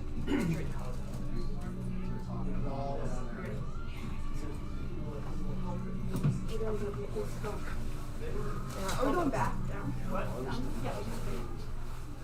Welcome back to Faurot Field here on the beautiful campus of the University of Missouri. 14-7 is our score here at halftime. The Liberty North Eagles on top of the CBC Cadets in the Class 6 state championship. High school football here in the state of Missouri. One of my favorite times that we do this every year is to give some shout outs to all of our great sponsors and people that make this broadcast possible. First, let me start off by saying thanks to our great friend Lane Green, the activities director at Liberty North High School. We love doing stuff at Liberty North, and Lane's very always a hospitable host for us and supports us so much, and we thank Lane so much for all the support. State championship broadcast here 2 years ago with Liberty North. This year's, and this past spring we did the state championship broadcast for Liberty North baseball.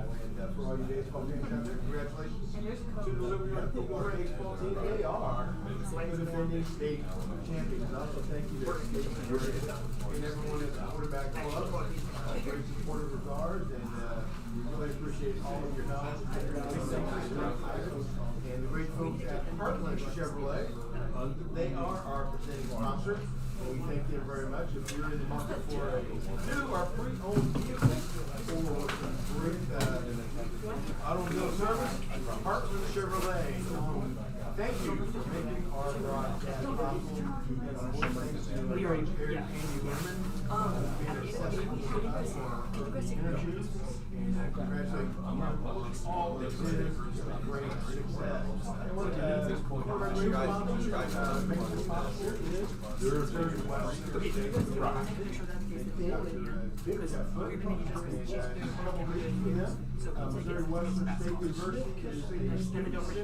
center preparing this individual to learn more at Missouri Western. You can find your path to success at Missouri Western. They're dedicated athletes. They're always there.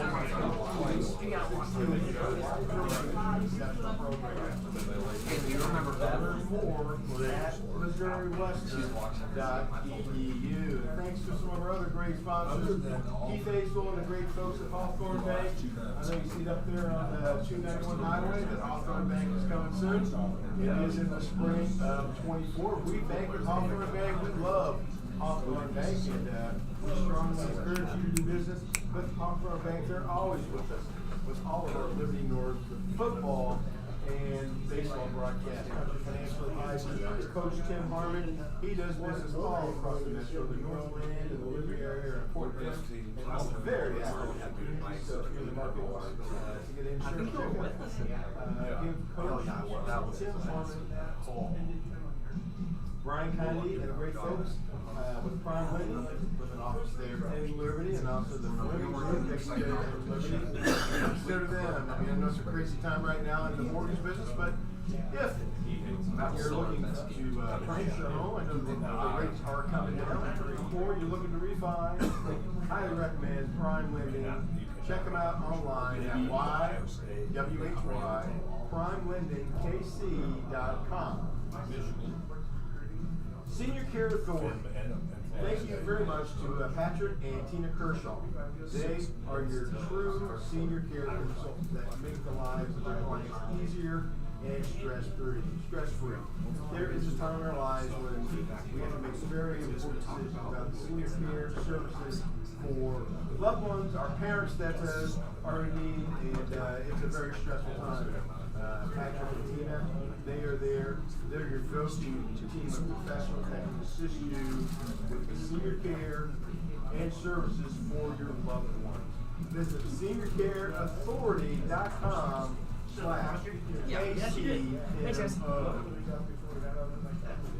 State Farm Insurance Agent Brett Holhausen in Liberty. We want to thank him. Brett is always there. He's your good neighbor agent for Liberty North State football. Go see Brett, and maybe you'll be like Patrick Mahomes and be an MVP, a most valuable bundler.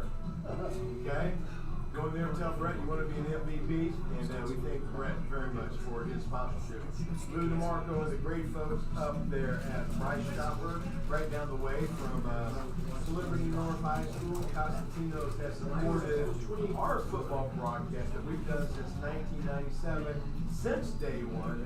And when it comes to Liberty North, the Liberty North Eagles, Lou and his staff at Price Chopper, they always step up. Price Chopper.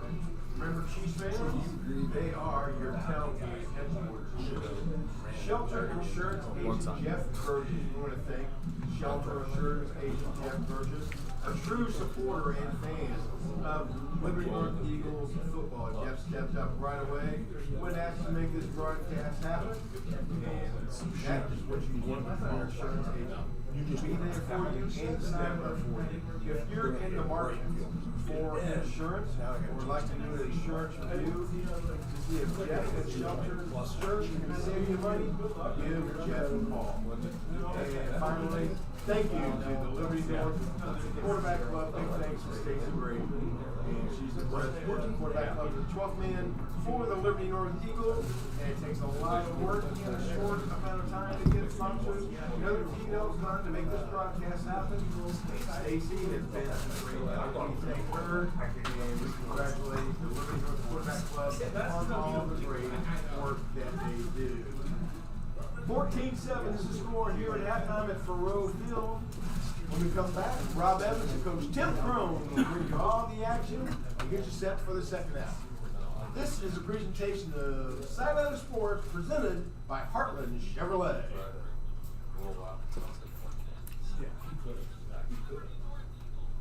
Covered up there.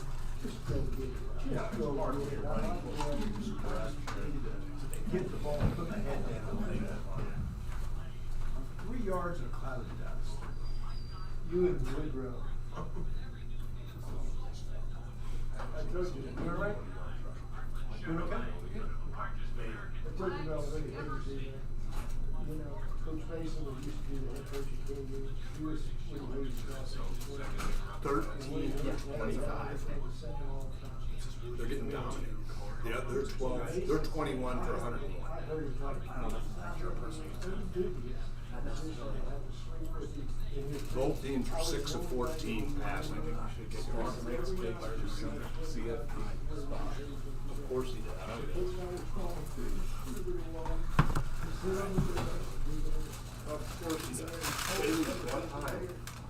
All right, and we are back here. The two teams are coming back out here to warm up. for the second half. What do you guys expect to see here in the second half from each team?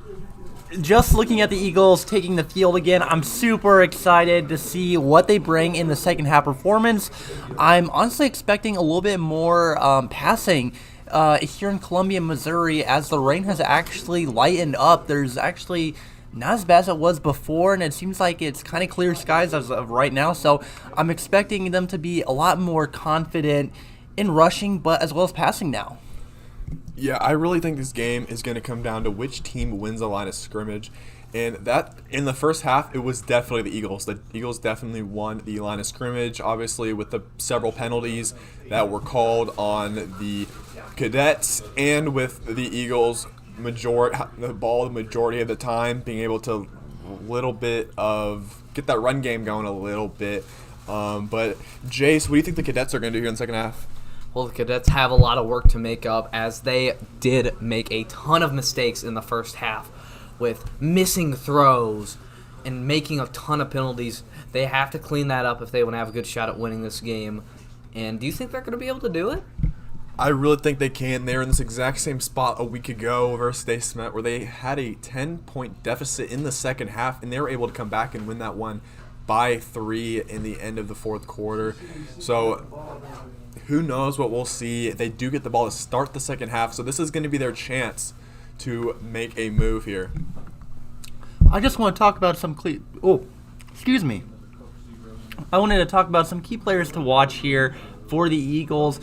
Primarily the receivers, Keelan Smith, the running back, Micah Joe Barnett, and the linebacker, Melvin Laster. Those three have been magnetic on doing what they are supposed to do and finding open holes, but also shutting down plays when it comes down to it. Of course, Keelan and Micah Joe had the touchdowns, putting them up 14-7.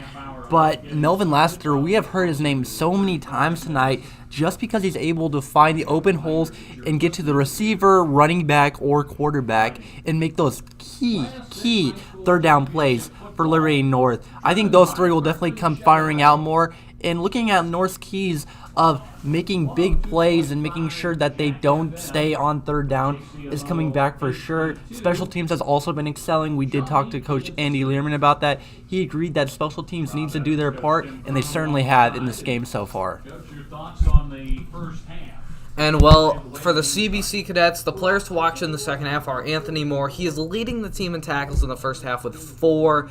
He's been a great player on their defense. Expect to see a lot more of him in the second half. And quarterback Cole McKee, who is 6 of 14 and has 82 yards, a touchdown. 43 yards is his longest pass. Had that huge touchdown in the first quarter. Maybe we'll see more of that. There hasn't been much action from superstar Jeremiah McClellan, the Ohio State 4-star commit. He only had 2 catches, 14 yards in the first half. I'm assuming they are going to get him much more involved. The Eagles have not faced his wrath yet. We'll see if they can get him involved in the second half more. Yeah, and right before we get to halftime, which is about to start here in a couple minutes, let's take a look at the head coaches on these 2 superstar teams. If you look at CBC, Scott Pingels is their head coach. This is his 16th season. He's been their head coach since 2008. He is 168-30 as their head coach with an 85.3 win percentage, which is absolutely incredible over a 16-year career, and he has won the big game 5 times in the last 9 years, which is absolutely incredible. And if we go to the Eagles side of the ball, Andy Learman, this is his 2nd season with the Eagles, so he's been here this year and last year, and he has a record of 24-2. One of those losses coming to from the CBC Cadets, and he has a 92.3 win percentage. He is a 2-time district champion, and he was a part of the Greg Jones coaching tree. So whenever Greg Jones came over to the Eagles about 7 years ago, he brought him with him, and when he left, he took over, and he just picked up where Jones left off. And it looks like kickoff is going to come up very soon here. the Cadets will receive it here. They really need to get something going on offense, as it was very slow in the first half. They did have the long touchdown of 43 yards, but besides that, there wasn't much on offense. Jace, what do you see the offense of Cadets doing on this first drive? I think they got to start out a little bit slow. Stick to the game plan. They played great the first drive. Try and replicate that success, even though it feels like it was so long ago. You have to get back into the rhythm of things. Start slow, methodical. It's fine if you take even 10 minutes off the clock, something nuts like that. It's fine. Just play smart here. You cannot have a turnover. A turnover could be an absolute disaster. Yeah, again, talking about the Cadets, they may be down by 7 points, but their defense has really kept them in this game. Their defense is the reason that this isn't a bigger deficit, and the reason they're only down by 7. They have a chance to tie it here, just to open up the second half. So anything can happen, and with how strong this team is, they really have a huge shot to come back. But then on the Eagles side, they also are a great team, and they have a really good chance to keep their lead and even find a way to come away with the first state championship in school history. And Amari Hendricks will be back there to return the kickoff from Blue Renfro. Run up and make the grab at the 20. Most of the time, Renfro would kick it off, and we are underway here in the second half of football here in the Class 6 state championship game, and he's going to return this one. He's got a little bit of a crease, a little bit of a hole, but a very nice tackle there just before the 30-yard line. Pretty nice return there. Doing what you say, Jace? Yeah, that was a great return. Solid starting field position for the Cadets. Don't have the whole length of the field to go. Obviously not around the 50. But this is a solid position to get a ton of yards, milk the clock even a little bit if they want to, which we see happen sometimes.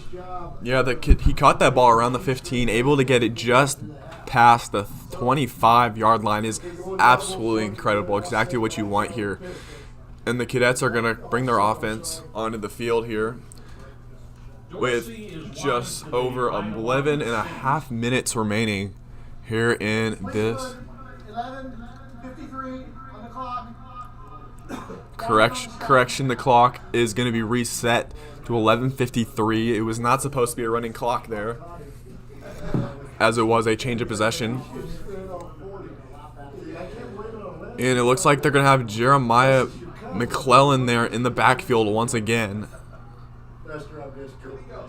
It's going to be a pass here to open up the half, and he's going to throw low. It's going to be caught by his receiver there. That's going to be a small gain there. McClellan trying to get the ball to your star receiver, and they did it there. It didn't do much, but 5-yard gain is exactly what you want on first down. Yeah, starting off the drive with a small play here. Pass! It's going to be picked off! Intercepted by the Eagles! And they're going to take it all the way back for the touchdown! Oh wow, I am shocked. That was straight to Cole Young, right to him. He took it, and he took it all the way back into the end zone. What an incredible and huge interception for the Eagles, 21-7. That's absolutely the worst thing that could possibly have happened there for the Cadets. It was just a miscommunication there on the throw. It was a slant route there, and it looks like he threw it behind his intended receiver, picked off by Cole Young, the UCM baseball commit, and the extra point is good, and that's going to make it 21-7. Ryan, what did you see from the Eagles in that first drive? Well, their defense was once again firing on all cylinders. They haven't slowed down from coming off that 20-minute halftime. And I'm still in shock, Cayden. I'm still in shock. It was just right to Cole Young. It looks like he was the receiver, but he just took it back the other way. And, again, it's crazy. That was huge for the Eagles. That makes it a 2-score game. Once again, pretty big for how this game forwards. It impacts it for sure. Yeah, like we talked about earlier in the game, also in our open, is that the Cadets have struggled with turnovers this year. That has been an issue. They turned it over 3 times last week, and 2 of those ended up coming back for touchdowns. A pick 6 was thrown in that game. but the defense has been able to save them. Currently, as we are in the second half here, their defense is really going to have to step up. Their offense is going to have to step up, but the offense is really struggling now, especially after that interception for a touchdown by Cole Young. Pretty incredible play by the Eagles, but the Cadets are going to have to get something going. Jace, what do you think they're going to change here on this drive? Yeah, well, that was a very bad miscommunication from the Cadets offense there on the second play of the first half, ending up in an absolute disaster for them. They have to be very conservative on this drive. You just have to get something rolling, right, Cayden? Yeah, it's going to be a very short kick, and it's going to be caught by the Cadets. There's going to be a flag there.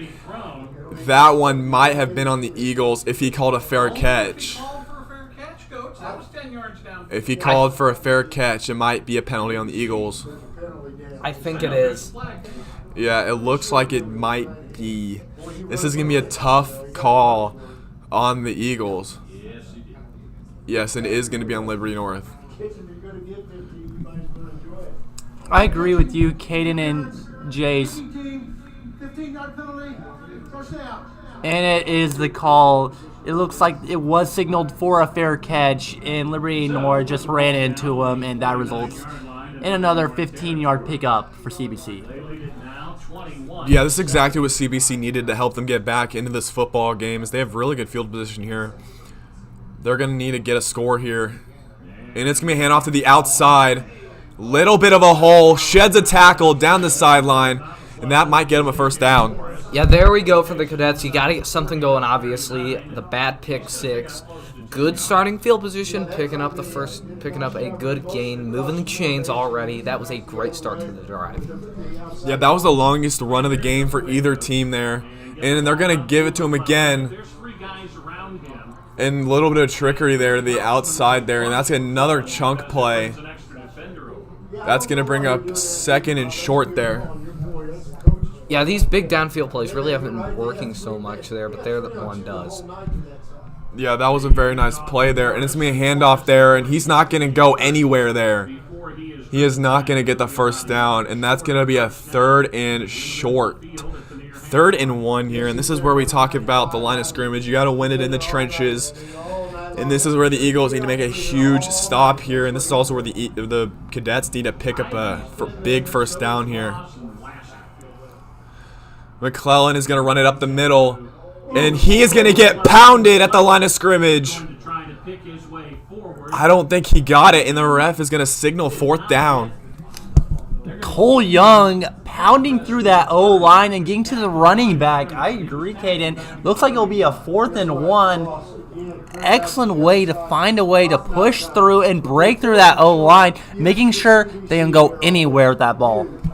Incredible, and they're going to go for it on 4th down. They're going to run the exact same play, and McClellan is going to get it this time. I mean, you give it to that guy 3 plays in a row, he's going to get a first down. Smart decision going for it there on 4th and short, giving it to your best player. Great idea by the offense. And you keep the drive alive, keep the momentum going, but still, you got to throw the ball a little bit. They're looking like they're a little bit scared to do that right now. Yeah, I really like how the Eagles are making them take their time down the field, but they're going to take a deep pass here. He's going to roll out. He's going to throw this one away. Great decision there. Melvin Laster coming around the corner. It was almost like a jump scare for the quarterback. Melvin Laster just appears out of nowhere and makes him throw that incomplete pass. Yeah, with the offensive line not being able to block Melvin Laster, it's going to make it a long day for the quarterback back there. He's going to be under duress all game as he has been so far, and that's going to bring up a 2nd and 10. And it's going to be a handoff to the outside. I mean, outside run, bounces off a few defenders there. It may only get him about 2 there on the play. It's going to bring up 3rd and a long 8. 3rd and 8, and they struggled on 3rd down in the first half. Hopefully they can get something figured out here. They've had a nice drive so far. They are in field goal range here, where they are at the Eagles' 25-yard line. 3rd and 8 here with just under 9 minutes to go in the 3rd quarter, and it's going to be a pass deep to the end zone. He's open, and it's going to be incomplete. Ball was tipped away, trying to find a receiver in the end zone. There is going to be a flag here. And then look quickly at the other end, where I believe it was. That was a really nice defensive play by Liberty North, pressuring the QB to throw it. It was a deep pass for the end zone. Ethan Welcome was able to break it up, but once again, a flag seems like it will be going to Liberty North and helping out CBC. It's going to be 4th and 9. He's going to go to the end zone, and it's incomplete. No flags. There's a flag way back there around the 25.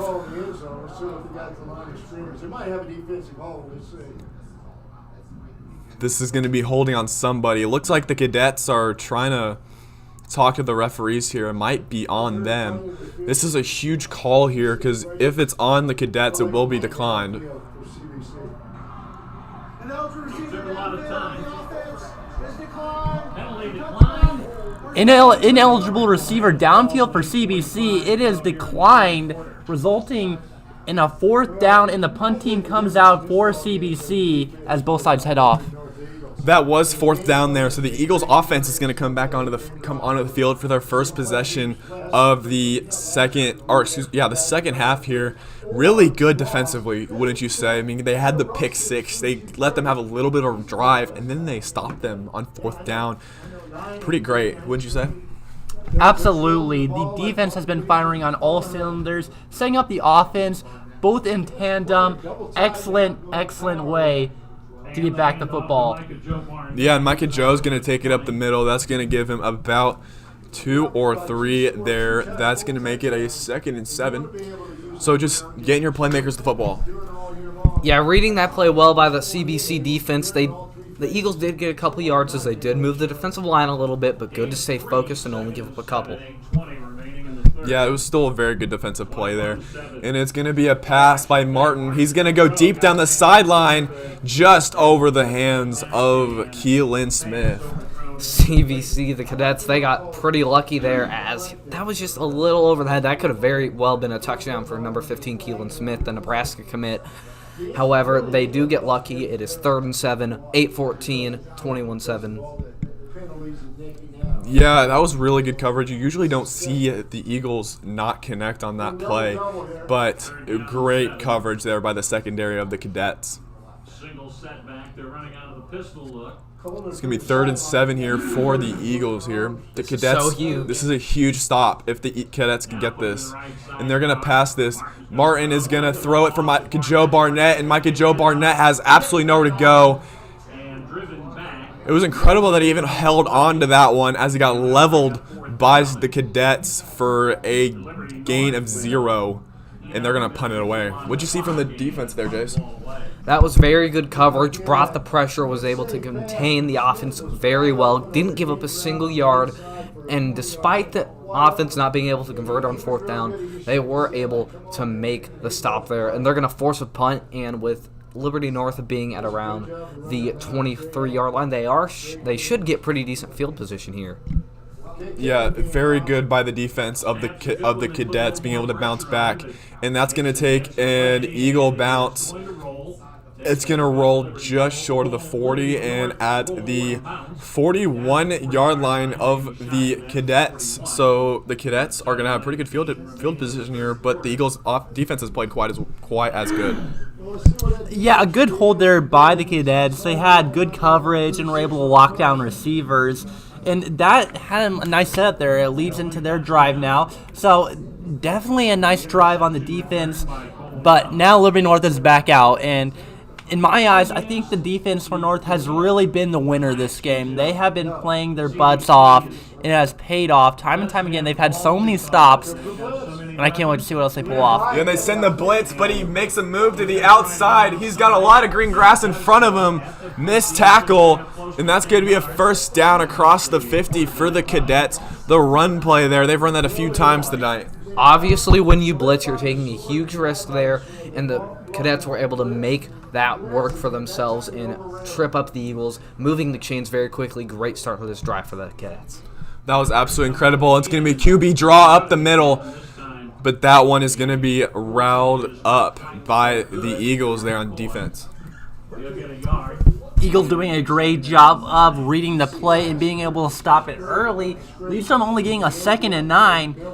Eagles have been doing a great job being able to read the play and shut it down early.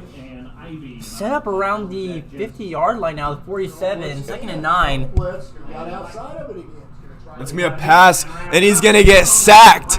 Thrown to the ground there by Melvin Laster. It's Melvin Laster who makes the tackle at the 50-yard line. Melvin Laster, wow, coming around on the left side, wrapping him up like a blanket and taking him out of bounds, leading to a 3-yard loss. 3rd and 12 now. Melvin Laster, though, great play and great stop. Another long 3rd down here with 6:25 remaining, and he's going to pass. He's going to go deep down the sideline for McClellan, and he jumps up, and he got it. That was incredible. I mean, that's really what you got to do on 3rd and long. He threw it up to his best player, and he came down with it, and that is why that guy is going to Ohio State. What a play for the Cadets offense, chucking it up to your best receiver. There's Jeremiah McClellan. That man is a dog. And he's playing on a broken right foot, which makes this even more incredible. Another blitz by the Eagles is going to get a loss of a few there, but back to Jeremiah McClellan. That guy is incredible. Last week he had 3 touchdowns on a broken foot, and he's still playing, which it shows the toughness of this guy, and I couldn't imagine him playing fully healthy. He's a really, really good player. And that's going to bring up a 2nd and 12 here for the Cadets. And this is going to be a pass there. McKee is going to try and run for it. He's going to get hit. It looks like the Cadets sideline wants a foul there. But it was a good call there by the referees there to let them play. And that's going to bring up a 3rd and around 10 there. Good job by the CBC coaches who went out and got their kids. That's good. Yeah, a little bit of a lot of chirping, some chirping there by the Cadets bench there after that play. But that's going to bring up another 3rd and long. The Cadets were convinced that it was a late hit, that the QB ran out of bounds, and that it was a late hit when the play was dead, but it seems like there's a little bit of confusion. The officials are discussing it right now. In my personal opinion, I believe that the QB was still in bounds and it was still a reasonable hit. As you can see, he didn't run out until after he was hit by Ryan Jensen, number 34, making it a good play and not an illegal hit. But it's going to be interesting to see what the official decides as he's calling it. Yes, and there's a flag on the ground. It's going to be an after the play call. On CBC. After the play, personal foul on the offense, 15-yard penalty. And it looks like it's going to be a personal foul on the Cadets. That's going to be a 15-yard penalty, which is going to make it a 3rd and an absolute mile here. So they're probably gonna throw it up to McClellan again. Jace, what do you think they're gonna do on this long 3rd down? Like you just said, they're going to throw it up to McClellan. I think he is obviously their best player, 3rd and forever. I need to check up a miracle. Just make sure it is not a turnover here. This is a 3rd and 22 here. 26. Or excuse me, 26, and he's gonna get sacked. Tackle, sack. Jayshawn Ross, number 18, coming down the side.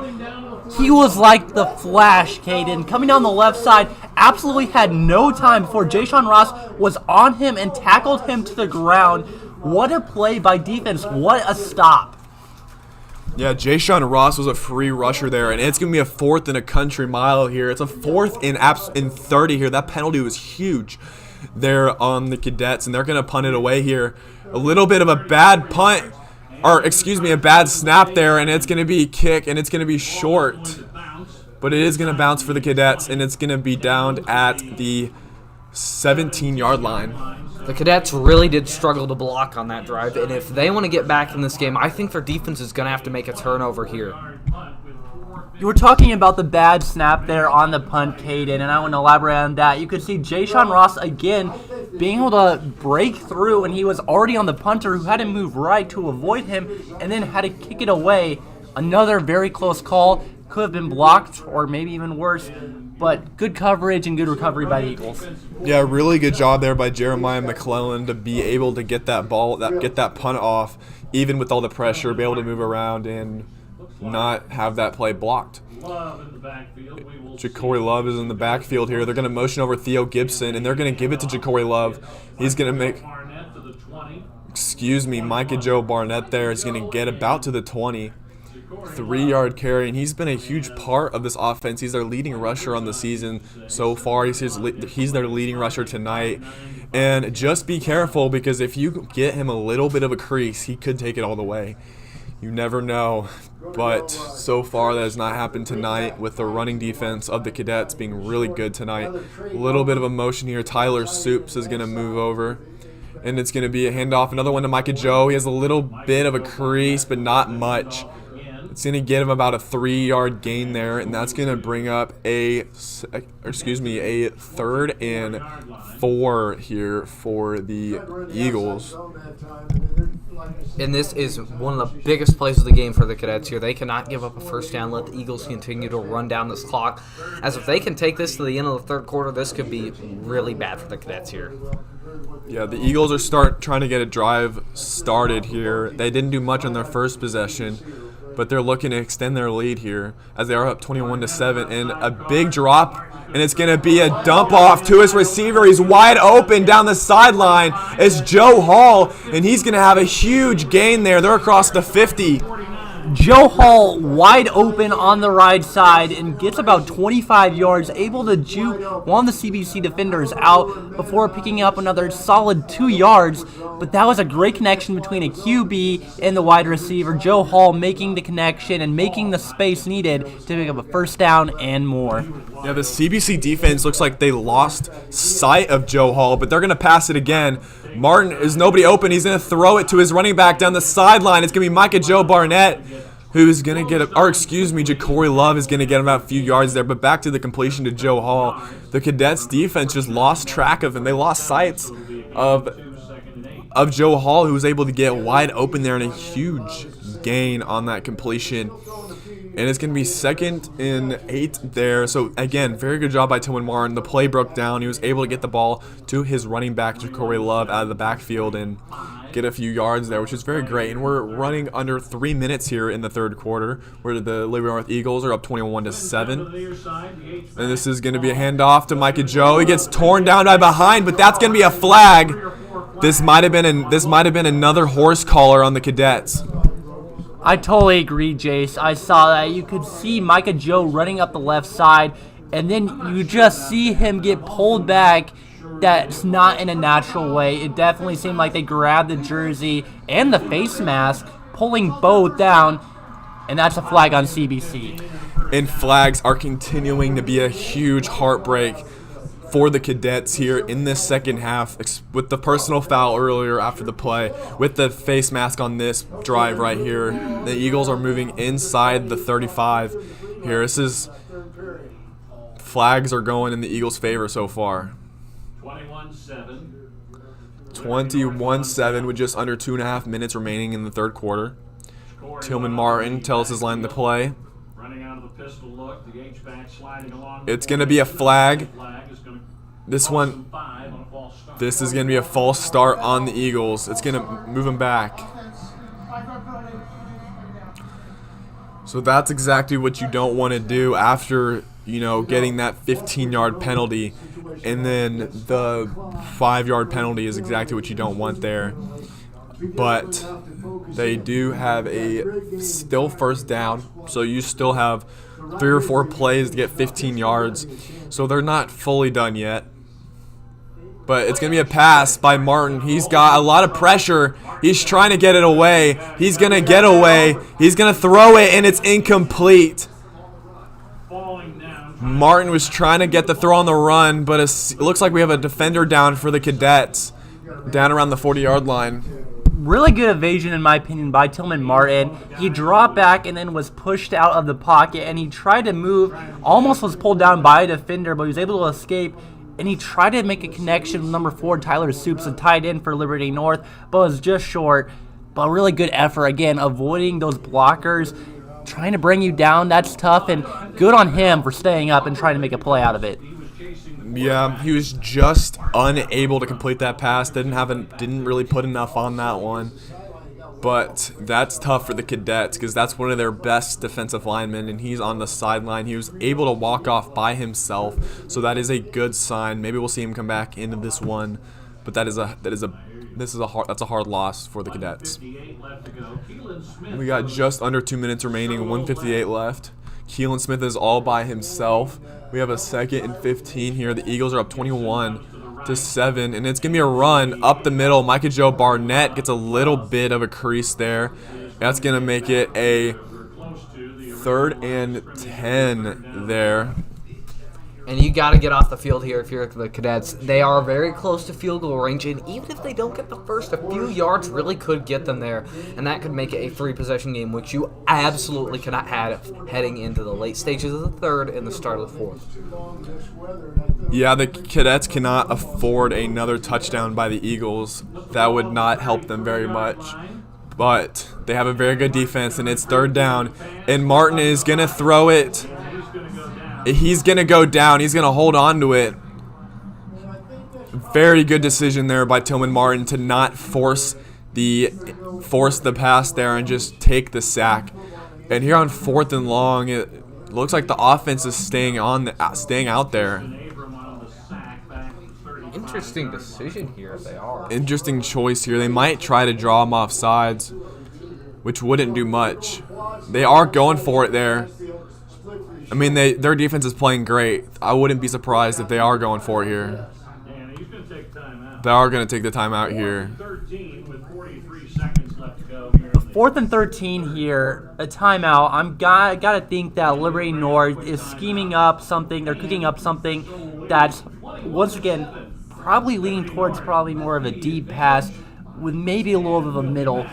I'm thinking that he maybe tries to connect with Keelan Smith, number 15, maybe down the left side, and just try to burn out the defender and get open and be able to pick up that first down. If I were the Eagles right now, I would punt this ball away because your defense has played great. You have a 2-score lead. There's really no reason to go for it on a 4th and 13 while you're up by 2 scores. So it looks like the offense is coming back onto the field. I could be wrong.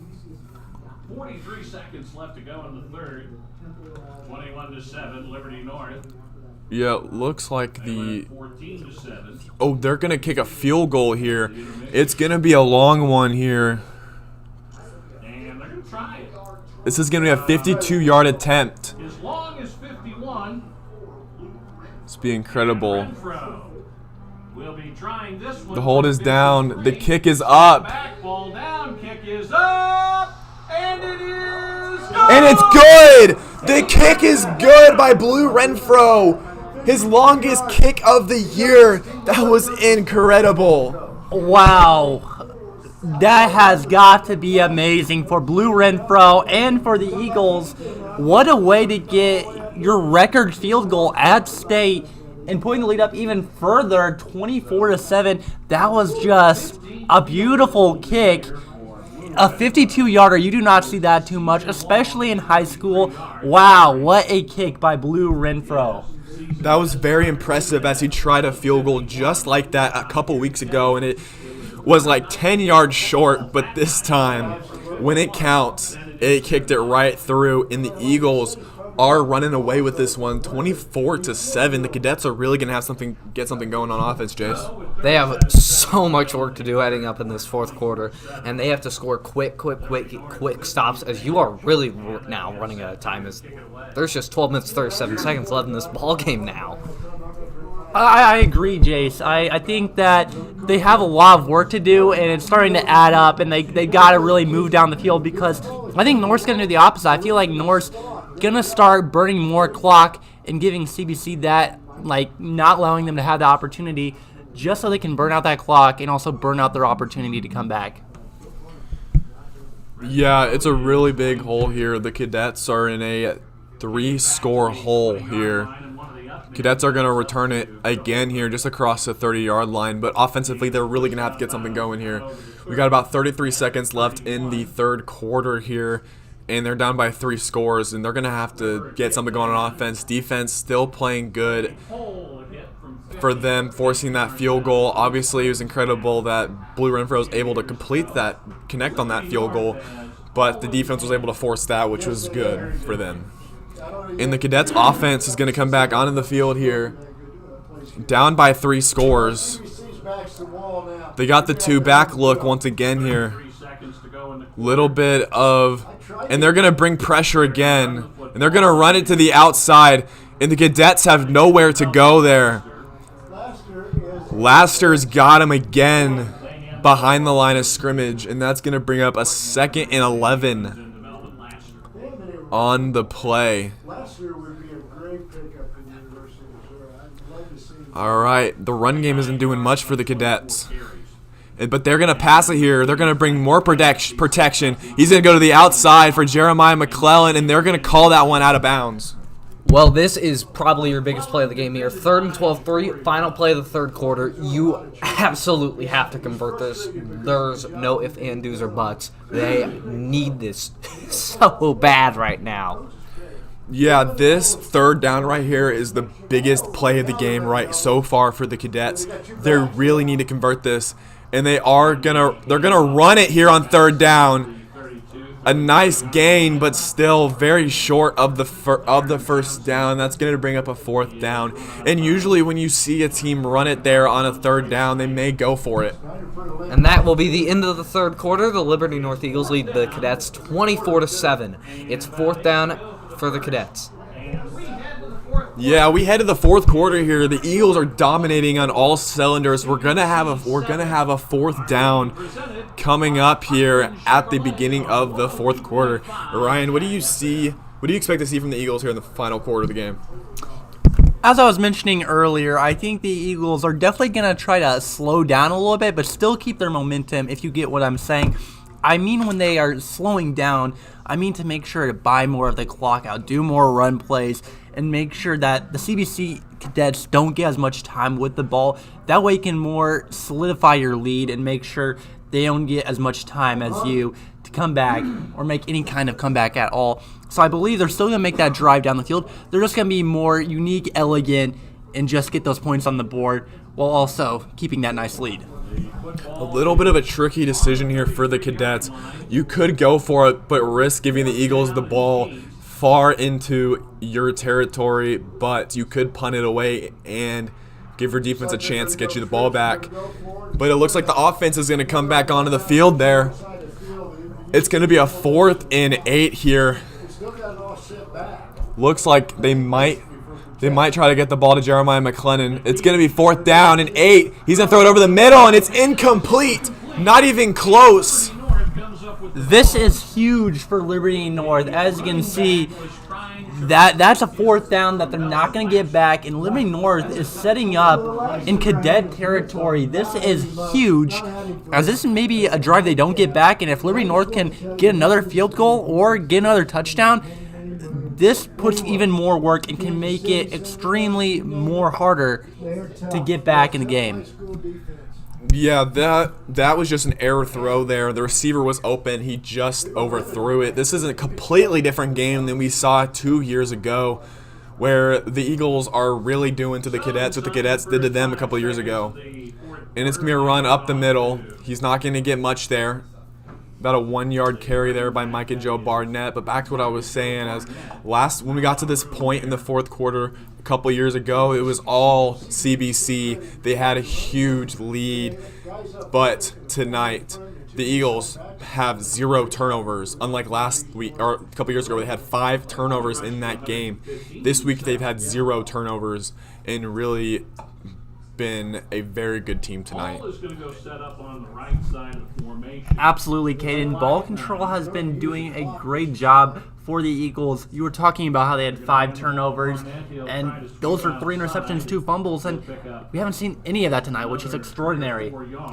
Yeah, that's absolutely been incredible, and we haven't really seen the usual Cadets offense that we've seen the last few weeks with the big plays to Jeremiah McClellan and number 7 Corey Sims, and getting the ball to their their star receivers. It hasn't, and you could really talk most of that being on the Eagles' pass rush, as the Eagles have really gotten a lot of pressure on the quarterback and been making him make big decisions. CBC player. Yes.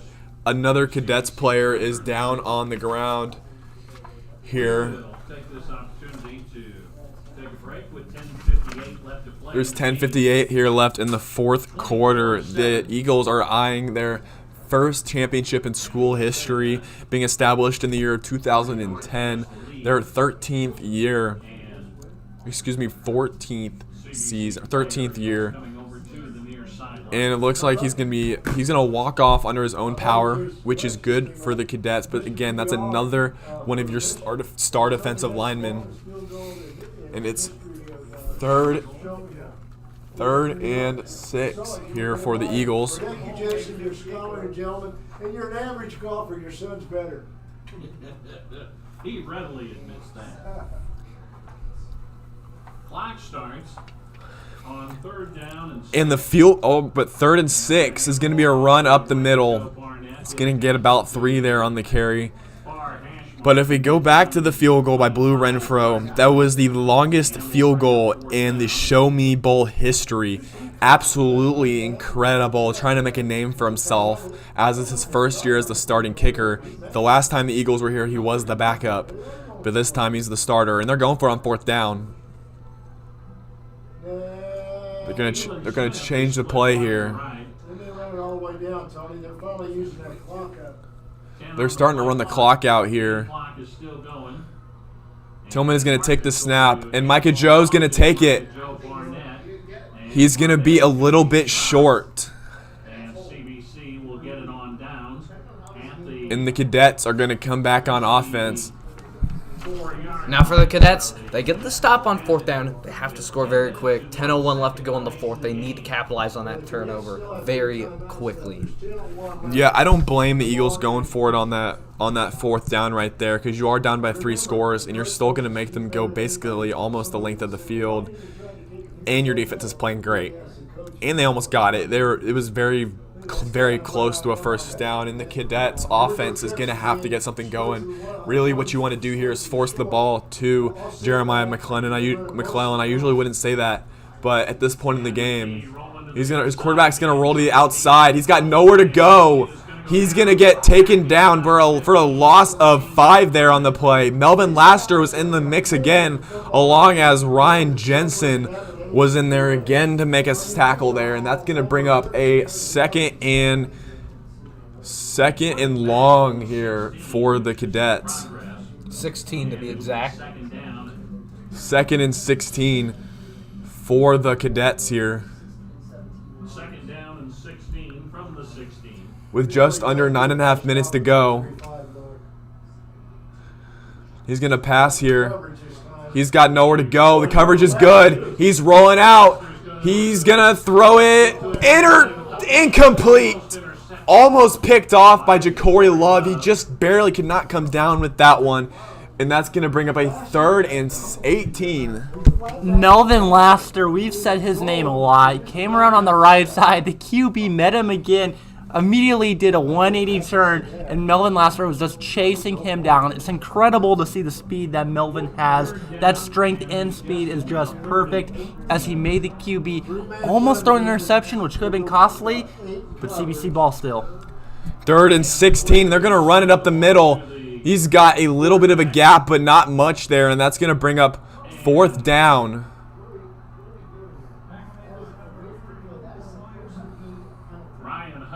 Fourth down there.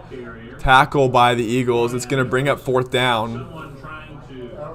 The quarterback is trying to get a penalty call.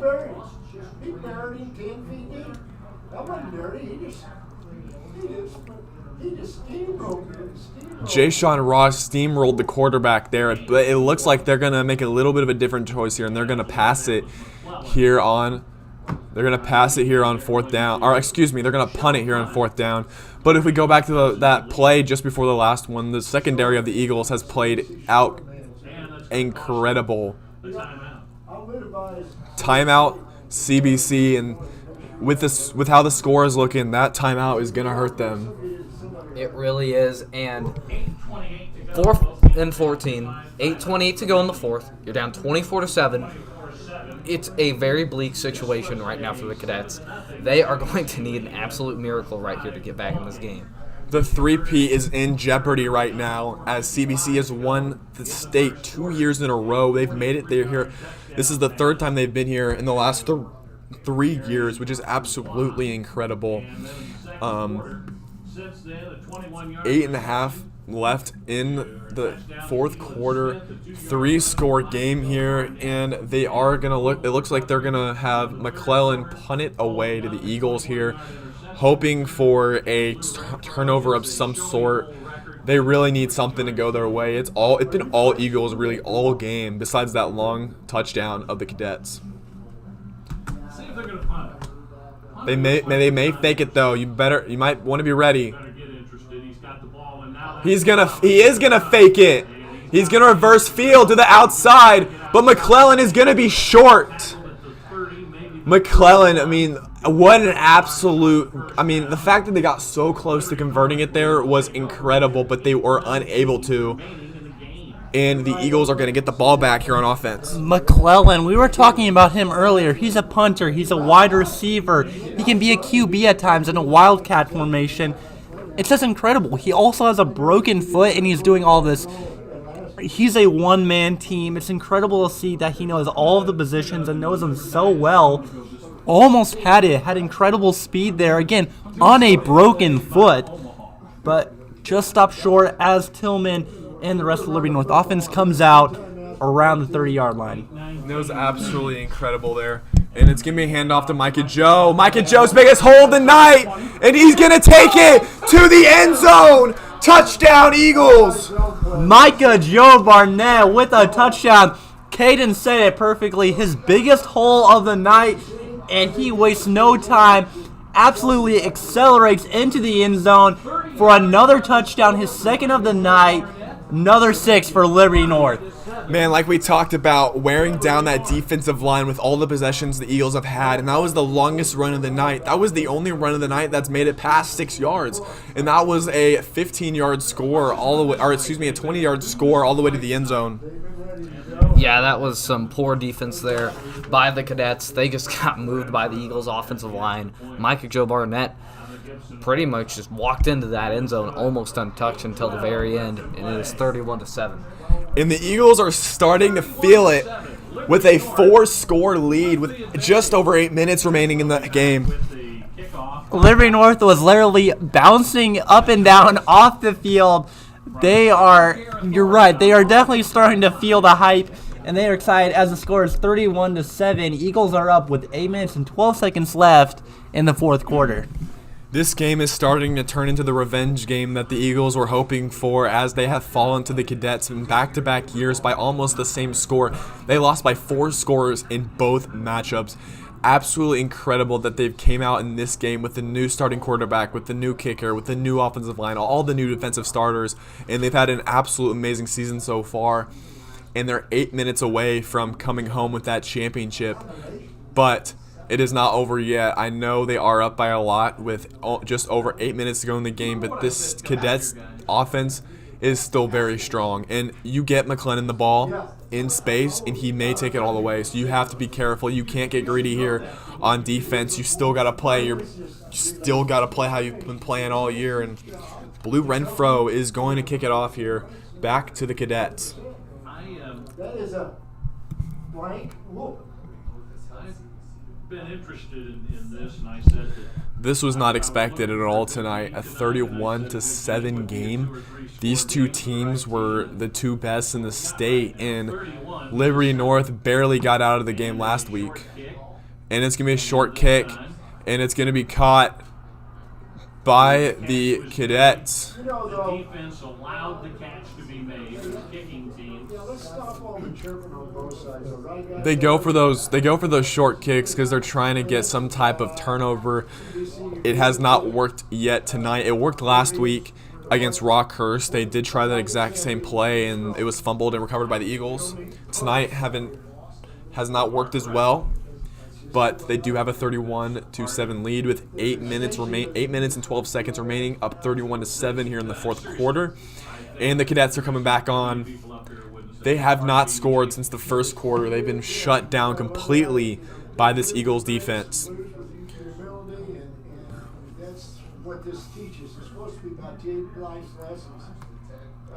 And they're going to send pressure again, and he's going to get wrapped up and slammed to the ground. That is going to be a penalty, though. Jayshawn Ross came straight through the O-line, no resistance at all, and he literally just hit the quarterback and sent him flying back. It was quite a sight, but it seems like it will be a flag. Pretty crazy hit by Jayshawn Ross. Yeah, they're going to take the quarterback off the field, probably going to take a look at him. That was a huge hit by Jayshawn Ross. That might be a penalty on the Eagles, though.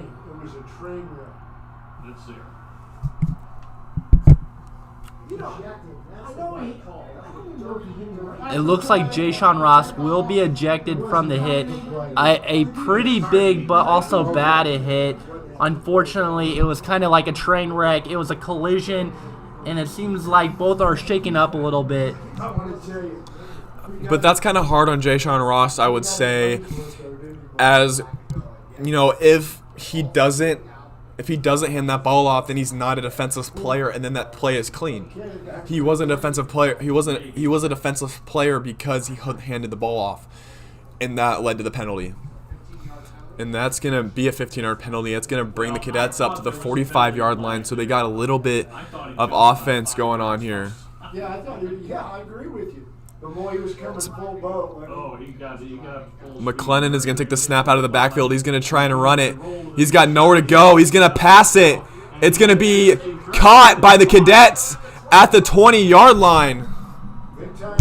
That was a huge play there, but it looks like number 3, Jeremiah McClellan, is shaken up a little bit. McClendon was taken down right as he released the ball, literally sacked as he released it, and he's taking a second, was down for a second, and now he's actually doing a squat. It seems like he's a little shaken up. Gonna be interesting. Might have agitated his foot, or maybe another injury took place. He's already playing with that broken right foot, and it looks like he got taken down hard after that pass. Honestly, that pass was incredible. I don't even know how he did that, but it was nice. And it looks like an Eagles player is down as well, but it looked like it was just a cramp there, Cole Young.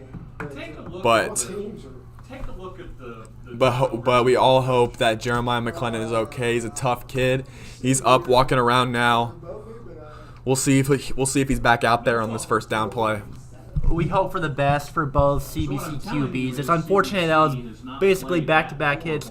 We hope that they're okay and it's nothing serious, but as both teams are coming back on, it seems like CBC will be set up around the 20-yard line. Yeah, it looks like Cole McKee is going to be back out there after taking that huge hit by Jayshawn Ross earlier in the drive. And it's going to be a handoff to the outside. The Cadets are going to get about 1 or 2 there on the play. The clock is going to continue to run. We're under 8 minutes to go here in this fourth quarter. But McClellan, it looks like McClellan is on the field. So it looks like he's back out there. I mean, this is the last game of the season. You might as well put it all on the field. The kid's tough for sure, yeah. That spirit to keep fighting for his team is extraordinary. Good on him to keep trying to get points on the board. And McKee is going to try to run for it, and he's going to make a defender miss, but he's still going to be brought down there. That's going to bring up a third and 6 there on the play. And that was a solid little gain there. 3rd and 5 now at the 16 of the Eagles. But the Eagles did read that pretty well, I would say. Right, Cayden? Yeah, that was very well read by the Eagles. It could have been stopped for even a loss there, but very nice play by the quarterback. And he's going to try to run it again, and he's not going to get there. That's going to bring up 4th down, and clearly they're going to go for it on this one. But this is a big call, big play here. Yeah, I was about to say, do we think they're going to go for a field goal and try go into the double digits, or do you think it's something where they want to try again even larger lead closer to the Eagles and make it a possible 14? Well, I would say they're probably going to go for this one as you are down by 4 scores. Season is on the line. The clock is trickling under just at 6 minutes and 30 seconds left. Absolutely incredible. 6.5 to play, 31-7 Eagles. You might see a little bit of trickery here on 4th down, and it's going to be a pass, and it's going to go to the end zone for McClellan. He's going to go up for it, and it's incomplete. Perfect coverage. Pass was deep for the end zone. McClellan trying to go up for it, but was knocked out by Cole Young. There is a flag on the play. This one might give if it's on the Cadets, it'll be a turnover on downs. If it's on the Eagles, it'll be a first down. We'll see here what the call is. And again, for the 3rd time tonight, an eligible receiver downfield. That is incredible.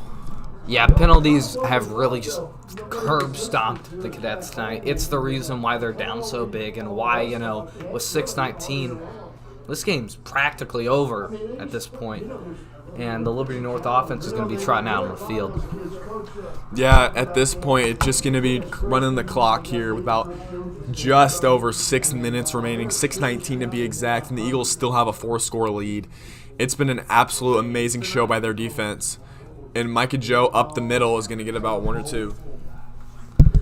And solid stop there on 1st down. If you're the Cadets, you're just playing for pride at this point, trying to get the ball back, get something on the board, make it look a little bit nicer, Yeah, this is where the Cadets are going to go all out for. This is where you give everything you have left. This is where you empty the tank here at the end of the 4th quarter, down by 4 scores in this state championship, the Class 6 state championship game.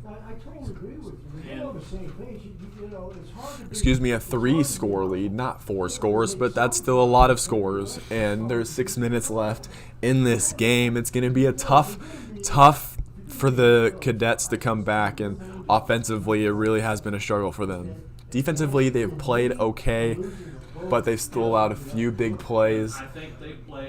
And it also hurts with the offense has given you several short fields and the pick 6. It doesn't help much. But it's okay. This team is really good year in, year out. They've won 5 times in the last 9 years. This is a really good program, and won't surprise me if they come all the way back next season. And it was another injury for the Cadets. He's going to slowly walk off the field there. Another one. That hurts. And that's going to bring up a 2nd and 8 for the Eagles with just barely 6:05 remaining in this Class 6 championship game. Their best that night was not good enough. You learn more from a whooping than about anything. My dad taught me that the hard way. Okay. Try to get him to jump off sides. It didn't work. They're going to change the play here. Double tight.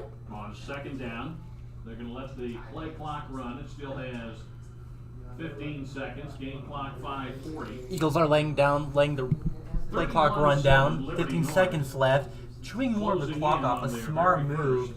Just under 5 minutes and 30 seconds. Eagles still up 31-7. 2nd and 7. It's been a handoff there. It's going to get them a few yards there, but they're running the clock out here. They're about to make it under 5 minutes remaining, and if they get a few more first downs, you might call this game over. The next time the ball is snapped. Yeah, and for the Cadets now, 3rd and 5 for the Eagles. Here you just got to get a stop, try and get the ball back, get something on the board. And like you said a couple minutes ago, Cayden, just give it all you have left, Just put it all in. Yeah, this is really, they're getting towards the end of the game here. This is where the Cadets are going to have to leave everything they've got left on the field. They've had an incredible games, they've had a little bit of a slow game. And Tillman is going to pass it. He's going to go deep. And Keelan Smith is open. He beat the defense. And he's going to stutter step into the end zone. Keelan Smith for a touchdown. What an incredible pass by Tillman Martin. And Keelan Smith taking it to the house for a touchdown. Wow, that was excellent pass, excellent speed, excellent on all fronts. We cannot say enough. What a great duo between this QB, Tillman Martin, and wide receiver, Cayden Simpson. Absolutely extraordinary play by North. Well, guys, that might have been the finishing slam dunk on this Class 6 championship game as the Eagles, hold on, let's watch the extra point real quick. 4:35 remaining. The extra point is up And the extra point is good. and good. The Eagles have a 38-7 lead with 4.5 minutes remaining in this game. This has been all Eagles all game. If there was a flag thrown, University. this is gonna be after the play. The referee is gonna give us the call. After the play, unsportsmanlike conduct on the defense.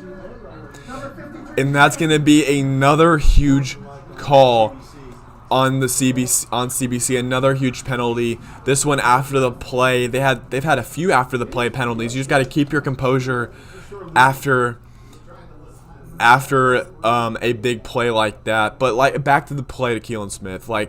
He had the touchdown earlier, but we've been waiting for him to really break loose, and that is what we saw there. That is why he is committed to Nebraska to play football. He's an absolute amazing athlete, and he just ran through the defense. And the Cadets defense was expecting them to run it there on third down, but they had trust in their quarterback to step back and throw it deep, and that was absolutely the game breaker there. And it looks like the Cadets are running out of steam here.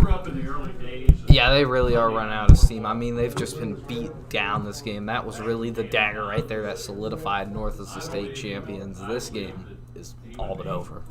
Yeah, I don't really want to call a winner before the end of the game, but it is a 38-7 lead with just over 4.5 left. If the Cadets come away with making something happen, it would be very, very impressive. But Blue Renfrew, who is 5 for 5 tonight, is going to kick it off. Or excuse me, 6 for 6 tonight. Five extra points and a 52-yard field goal. He's also been one of the big parts of this game tonight. Absolutely incredible. And the Cadets are going to set up around the 30-yard line. Season looks like it may be coming to an end here in a few minutes, but we just got to look back on the incredible season they've had. They had 2 losses this season. Well, this will be their third, but they've had 2 losses this season. One to De Smet, who they got absolutely blown out in, but a week ago able to get their revenge and beat them after being blown out earlier in the year. They've improved. They have the star talent. They've been incredible this year. It's been a great season for them. They should not hold their heads low and keep their heads up high this season. A little bit of a high snap and a direct snap, and he's going to run it, and that's going to be another loss. Pretty much what we've really seen all game is the Eagles dominating the line of scrimmage. McClellan, after taking a snap, basically tried to run up the pocket, but was met by Melvin Laster with a mid-on collision. Didn't really end up going anywhere as a 2nd and 10. 4 minutes and 12 seconds left. Eagles still up 38-7. Yeah, really all game, this is what we've seen as the Eagles have dominated the line of scrimmage. The Cadets have had nothing going on the run game, and that's really what the difference has been, because the last couple matchups that these two teams had, CBC had a lot of big play touchdowns, and we've seen absolutely nothing like that tonight. And that's going to be another gain of nothing right now. It's just under 3:35 remaining in this game with a 3rd and 11 coming from the Cadets. Jace, what do you see from the Cadets the rest of the way out? Well, what I see from them here is they've just gotten beaten down there. The run blocking was miscommunicated. High snap here. High snap on 3rd down and 11. He's going to try to run to get out of the way. And, Gets hit as he throws the pass in. got hit there. That was absolutely an amazing hit there. He got leveled trying to get the ball out to his running back, but it was just high. It looks like he's a little shaken up there. But they are going to call a flag. This might be another after the play call on the Cadets. This might be after the play again. It looks like the cadets are. Oh, there's a little bit of some arguments going there on the field. The kid going to Ohio State, he's going to fight somebody. This is really bad. CBC's really. The cadets are starting to get away from themselves tonight. CBC not too happy about that. A little bit of meeting at the center of the field. Well, I think they are now. Looks like they're still debating if it was about a late hit with Ryan Hudson in the QB, McClellan. Just trying to protect their quarterback. You can't blame them, but sometimes just gotta give up. And they also might have also a penalty on the cadets for after the play. It looked like one of their players started getting in the referee's face there. I don't know. It also could have been on if it was a late hit or not. But the referee's about to give us the call. There's a lot to sort out here. It looks like it is winding down. Besides all of that, it looks like it's winding down. 3 minutes and 15 seconds left. Once again, Eagles are up 38-7. 4th and 11. It looks like it might be coming back. Personal foul on the offense. Dead ball, personal foul on the offense. Multiple personal fouls on the offense as well as dead ball. All going to be going on the offense. Yeah, the CBC cadets are starting to lose themselves here. I mean, it's an absolute blowout. 38-7 Eagles with just over 3 minutes remaining in this fourth quarter. I mean, the Eagles are really knocking on the door of their first ever state championship in school history. Yeah, they really are, but I gotta say, this has been a great season for the CBC cadets. They've gotten a lot better as the season's gone on. They faced a lot of adversity, just didn't end how they wanted it to this year. And looks like the ref's still discussing what's going on the field. The refs are going to discuss where the ball is going to go. They're going to call off the jam.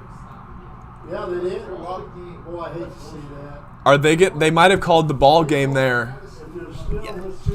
And it looks like they did call the ball game. It looks like Liberty North is celebrating. It looks like it might have been called out. It is. It looks like it's official. It looks like the Liberty North Eagles are the state champions. Absolutely incredible. And the Liberty North Eagles came all the way to Columbia for the second time in 3 years. And this time they're going to bring it back to the hometown back in Liberty, Missouri. Absolute domination by there. I'm not quite sure what the call was there ending the game with there being 3 minutes remaining. The CBC might have forfeited. I'm not quite sure what happened there. But our final score here at Faurot Field, the Liberty North Eagles 38, the Cadets 7. Absolute domination. The Cadets didn't do much on. All right, thank you everybody for tuning in here on North Nation Media. An absolute amazing game here. What are your guys' final? Jace, what's your final thoughts? Well, the Eagles really just ran away with this one. After being down 7-0 at the end of the first quarter, they rallied off 38 straight points. They absolutely dominated this game in the second half. Yeah, Ryan, what are your thoughts on the ending? I think Liberty North showed up tonight and they played their A game. I would say they played their A+ game. Absolutely phenomenal, extraordinary on all fronts, special teams, offense, defense. They came prepared and they were ready to have this battle. In my opinion, it's just like the Chiefs versus the Bengals. This is one incredible and historic win for the Liberty North Eagles.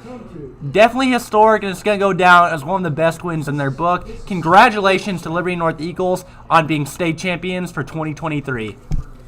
And it looks like there's a little... Yeah, it was a great game tonight. Thank you everybody for tuning in and listening on North Nation Media on YouTube. I've been Cayden Simpson, joined with Jace Perette and Ryan Langdon.